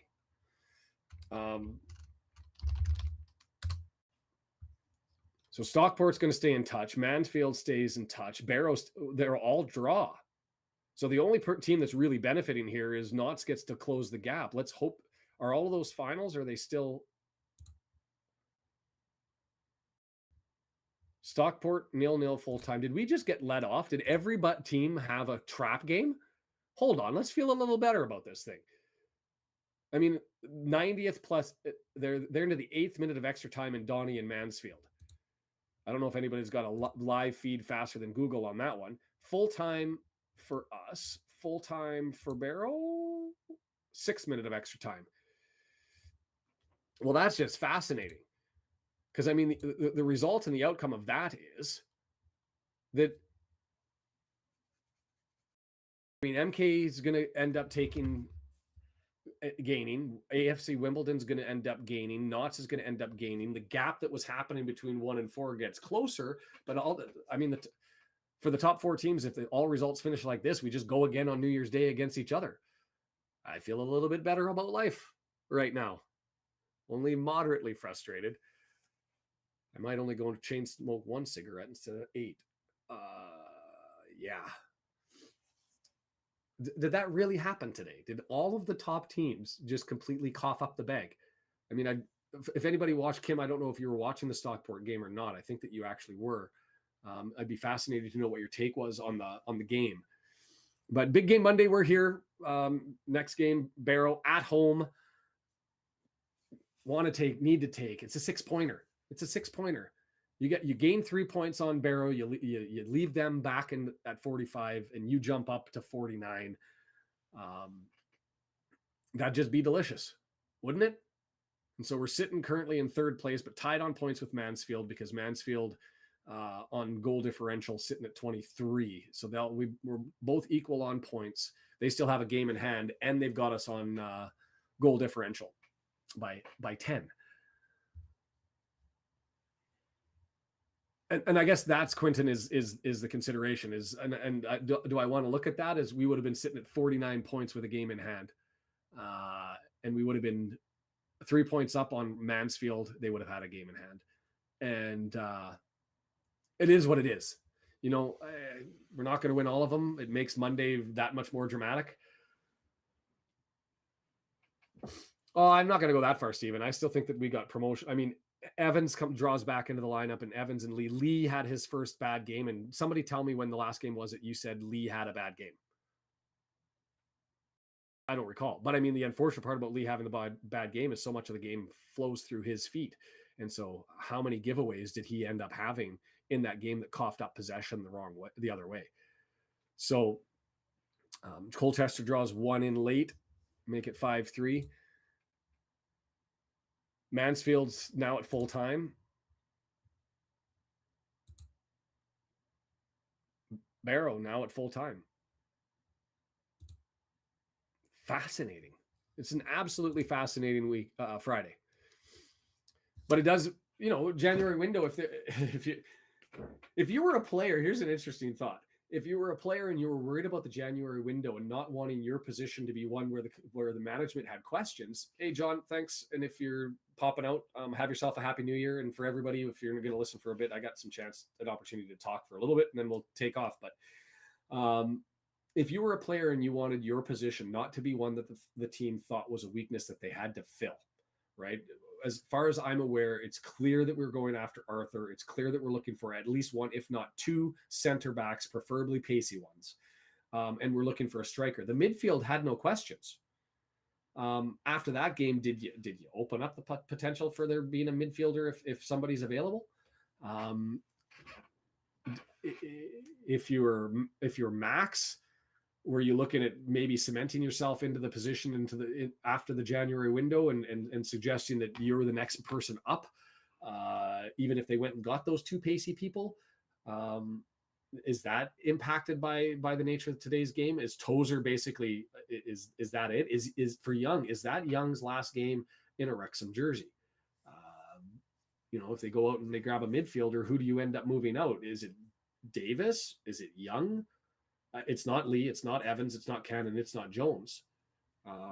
So Davis or Young, if they do plop somebody in the midfield. Yeah, there was no hold up a play. I mean, it was none of for a lot of the game, we were trying to almost shoot over top of the midfield to Mullen and Dalby and let them have their crack. It wasn't working, and maybe that was part of it. Was because we were losing so many battles with the interception, lost ball in the midfield. Lee, when he had the ball, no giveaway takeaway stats. I'd be fascinated to know what they were. But Lee's takeaway giveaway stats have to be on the wrong side of the ledger by a number that we've never seen. I've never seen. So is that who? I don't know who Mansfield is playing on the 6th. Are they calling on their regular scheduled game, or are they going to fill the ledger with FJR? They have Crew then, so I don't know. They've scheduled. Oh, they have scheduled their FGR game. See, we haven't yet, as far as I'm aware. I haven't looked at it, but they're going to have Forest Green on the 16th and on February 10th.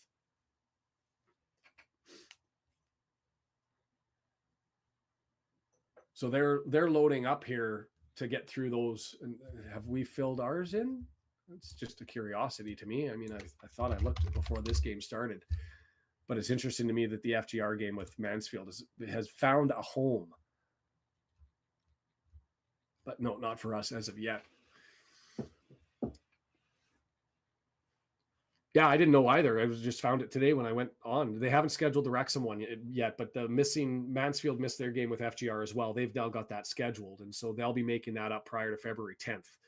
So they will catch us because now we're going to be games in hand because we'll have the FGR one and the MK Dons. They're going to pick one up, and then they're going to pick up another one, and we'll be behind them. So that's why that game against Barrow is extra important, just because of the psychology. And it depends on how you view the psychology of sport as well. Do you have a club that when you're in the hole, or it looks like you're in the hole, that you're a little bit hungrier for wins? You're better as a leader. Do you want to be the team out there setting the pace and running it down, or are you comfortable in behind? If we stay close, we beat Barrow. Just because we're missing 2 games, we're still going to be behind in points with games in hand. But does that make you hungry when you're looking up and you're seeing other teams above you at the top?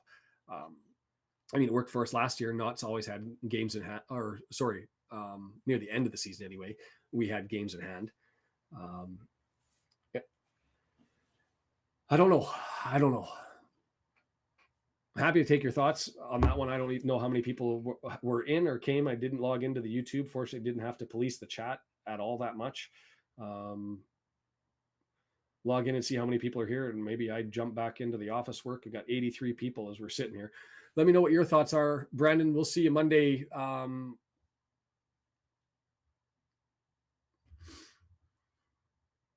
Did the Wrexham lineup post on my display? Can you not see it, Jurgis, or did I stop scrolling it over? I may have misclicked it at some point because I know I misclicked it. Lineup rotate. Yeah, I did. So here, I'll bring that over. Sorry, I didn't. That's just the Wrexham lineup as it was. I did have it on rotate, but I think I misclicked something near the end of the second half, and my clock is still running here. I'm going to jump back into the works stuff, try and get some things done. Yeah, and so there's something to be said, we are Wrexham, about being the team that has no stress sitting with the games at hand. I mean, the question is you got to make sure you go out and win them, and the pressure's on you if you don't. Especially if you've got a team who's able to just keep collecting points, and that's where it gets frustrating. Is you've got games in hand, you're winning, and you're just continuing to be behind. But Barrow at the racecourse is going to be a cracker. I don't think it's going to be as exciting as the Walsall one. I mean, I'd be happy to walk away with that with a 1-0 win. I mean, let's bring up the football the football reference stats here for the goals against. Probably should do goals against per 90 now. But yeah, it's Mansfield at 18, Barrow at 19, and Mansfield has played one less game. So best goals against per 90 in the league with Barrow, and that's what we're playing. Less than a goal a game away against. That's madness. That's madness.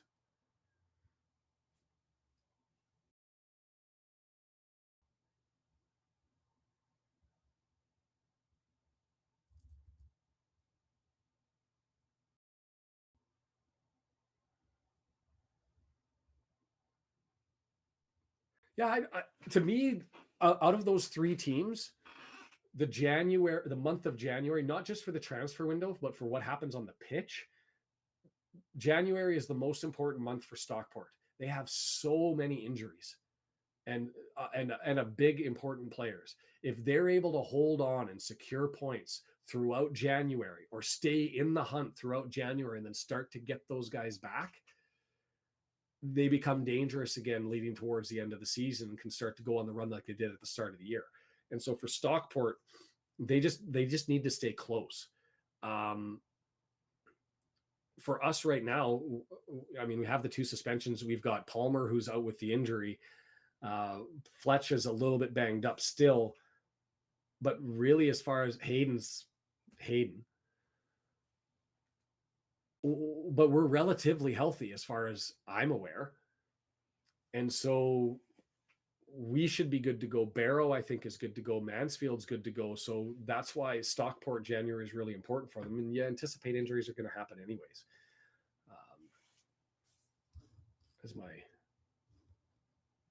For the first time, I get a little bit of a cook on my OBS. So I think I will sign it off. I've got some phone calls to make before the end of the business day here, and I'm going to attend to those. Much appreciation for everybody that was here. Hope you had a good one. Don't forget to hit the like button as you leave if you didn't get the chance before. Getting close to 1,100, which is kind of cool.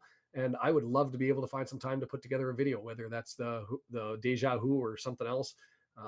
Maybe I get a chance to do that this weekend. Maybe I don't. It's been madness with everything in my universe, and so we'll just deal with it. Take care, everybody. We're still in it. Everybody else helped us out. Draws all over the boards. Knots has to be laughing. They'll probably be obnoxious. Let's be honest. Notts County Zone is always obnoxious.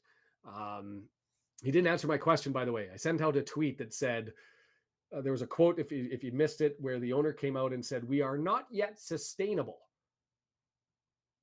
but we're stable and we're working towards being sustainable. We're stable and working towards being sustainable." And he said, "We're a financially sustainable club." No, you can't take things out of context like that. What that means is you're stable because your owners are putting in money, and you are looking to be financially sustainable, meaning you're not presently. You're not presently because your owners are putting in money. And I'm not saying that that's wrong. Every team in the EFL does that, except for two out of 92, Wrexham being one of them. Rely on their turnover to pay off their bills, their wage rate. That's how it's supposed to be. And I hope long may it continue for Wrexham that we're able to do that. But it bothered me that he set that out there and kept quoting it afterwards. We're financially sustainable. No, you're not. No, you're not. You're 14 million in the hole on a creditor debt, and you're still relying on money being dropped into the club. So congrats, you won 5-0 today. But I'm getting more peeved by Notts County just because of the nonsense. At least be factual. So yeah, I love it, Wrexham. If we can go into that one where we don't need a point to secure promotion. If we're both automatically in for that game and make it just for the championship, it becomes a hell of a game with no stress. I'm okay with that. What I don't want is you go in with a chance for the championship, but you could also end up coming out of it, right? Because if the points are as tight as they are right now, you've got that. If you lose and Barrow and Mansfield win, and Stockport, because you're playing them, would get the points, and that you're out and you're into the playoffs, I'd be like, that's way too much. Could you imagine that? I would. There are not enough downers in the world for me to take that would be able to end up calming me down for that. Yeah, and great, 6 million, but we got 20 million turnover. We got a 14 million gap. I mean, it's two things that frustrate me about, and it is just the ad nausea repetition of things that are wrong. Is Hollywood money, but it's not Hollywood money. Aside from the purchase of the club, the only money that has gone into the benefit directly of Wrexham FC was for the stadium acquisition, and another $700,000 that was part permit applications and stuff like that. Not wage rate stuff. We satisfy our wage rate from our turnover. And there's not very many clubs that can end up saying they do that. It's not Hollywood money that's going to the players. It's my money. It's your money. You buy the kit, you pay for iFollow, you pay for the tickets to go to the games, United sponsorship, all of that stuff, the money that the league distributes, the ticket money you get from gate revenue from the FA Cup and whatever wins you in. Well, actually, that counts as turnover until the following year. Or sorry, counts as football fortune until the following year. But all of that money that's coming in as far as football turnover, that's money earned by the club based on their football operations, and they're using 40% of it, a third of it towards the wage rate. If Wrexham really wanted to be bullying, and this isn't good advice, but they could triple their wage rate, and still be paying it with cash from us. I mean, that's the dream scenario. And then that won't continue as it gets up into championship and levels is the wage rates will require excess that may not be able to contribute as much. You hope that the documentary draws in more fans so that we're able to continue selling toques and buying hats and programs and iFollows and loading up. But the Wrexham financial model is the exact dream of what the financial fair play was set up for. So when people say Hollywood money, I get peeved. So anyway, I've rambled. Debts of 11.8 million. How are they sustained? See, that's the thing. They came out with a quote that said, "We're working towards financial sustainability." And Notts County's own took it and put it into a tweet and said, "We're financially sustainable." That's not what was said, you donkey. So, I mean, I'm okay with taking the piss out of people, banter back and forth between clubs. I'm plastic. I'm new. Great. Let's have a go at it. I don't know football because of the location of where my mother was when she birthed me. Is that the logic that we're coming with? I'm okay with it. Right. That's funny. That's entertaining. But when you end up relying on misstatements and half truths, Hollywood money, Knott's financially sustainable. I sure hope that Knott's becomes financially sustainable. You know what? I want all clubs to be financially sustainable. I want them to be able to find a way to drive their turnover so that they can pay their players, and players are happy. The fans are happy to give the money, and you get quality football and the game for the benefit of Wales, England grow. I'm good with that. That's how it's supposed to be. But don't tell me that something's happening that's not. And I don't know. That was my take. Anyway, unnecessary angry ramble at the end of a 3-1 loss. Maybe I should just get off the damn thing before I end up getting myself into trouble. Have yourselves a wonderful Friday. Enjoy the weekend. Be safe. I hope to see everybody on Monday. Enjoy your New Year's celebration, and take care, guys. Bye.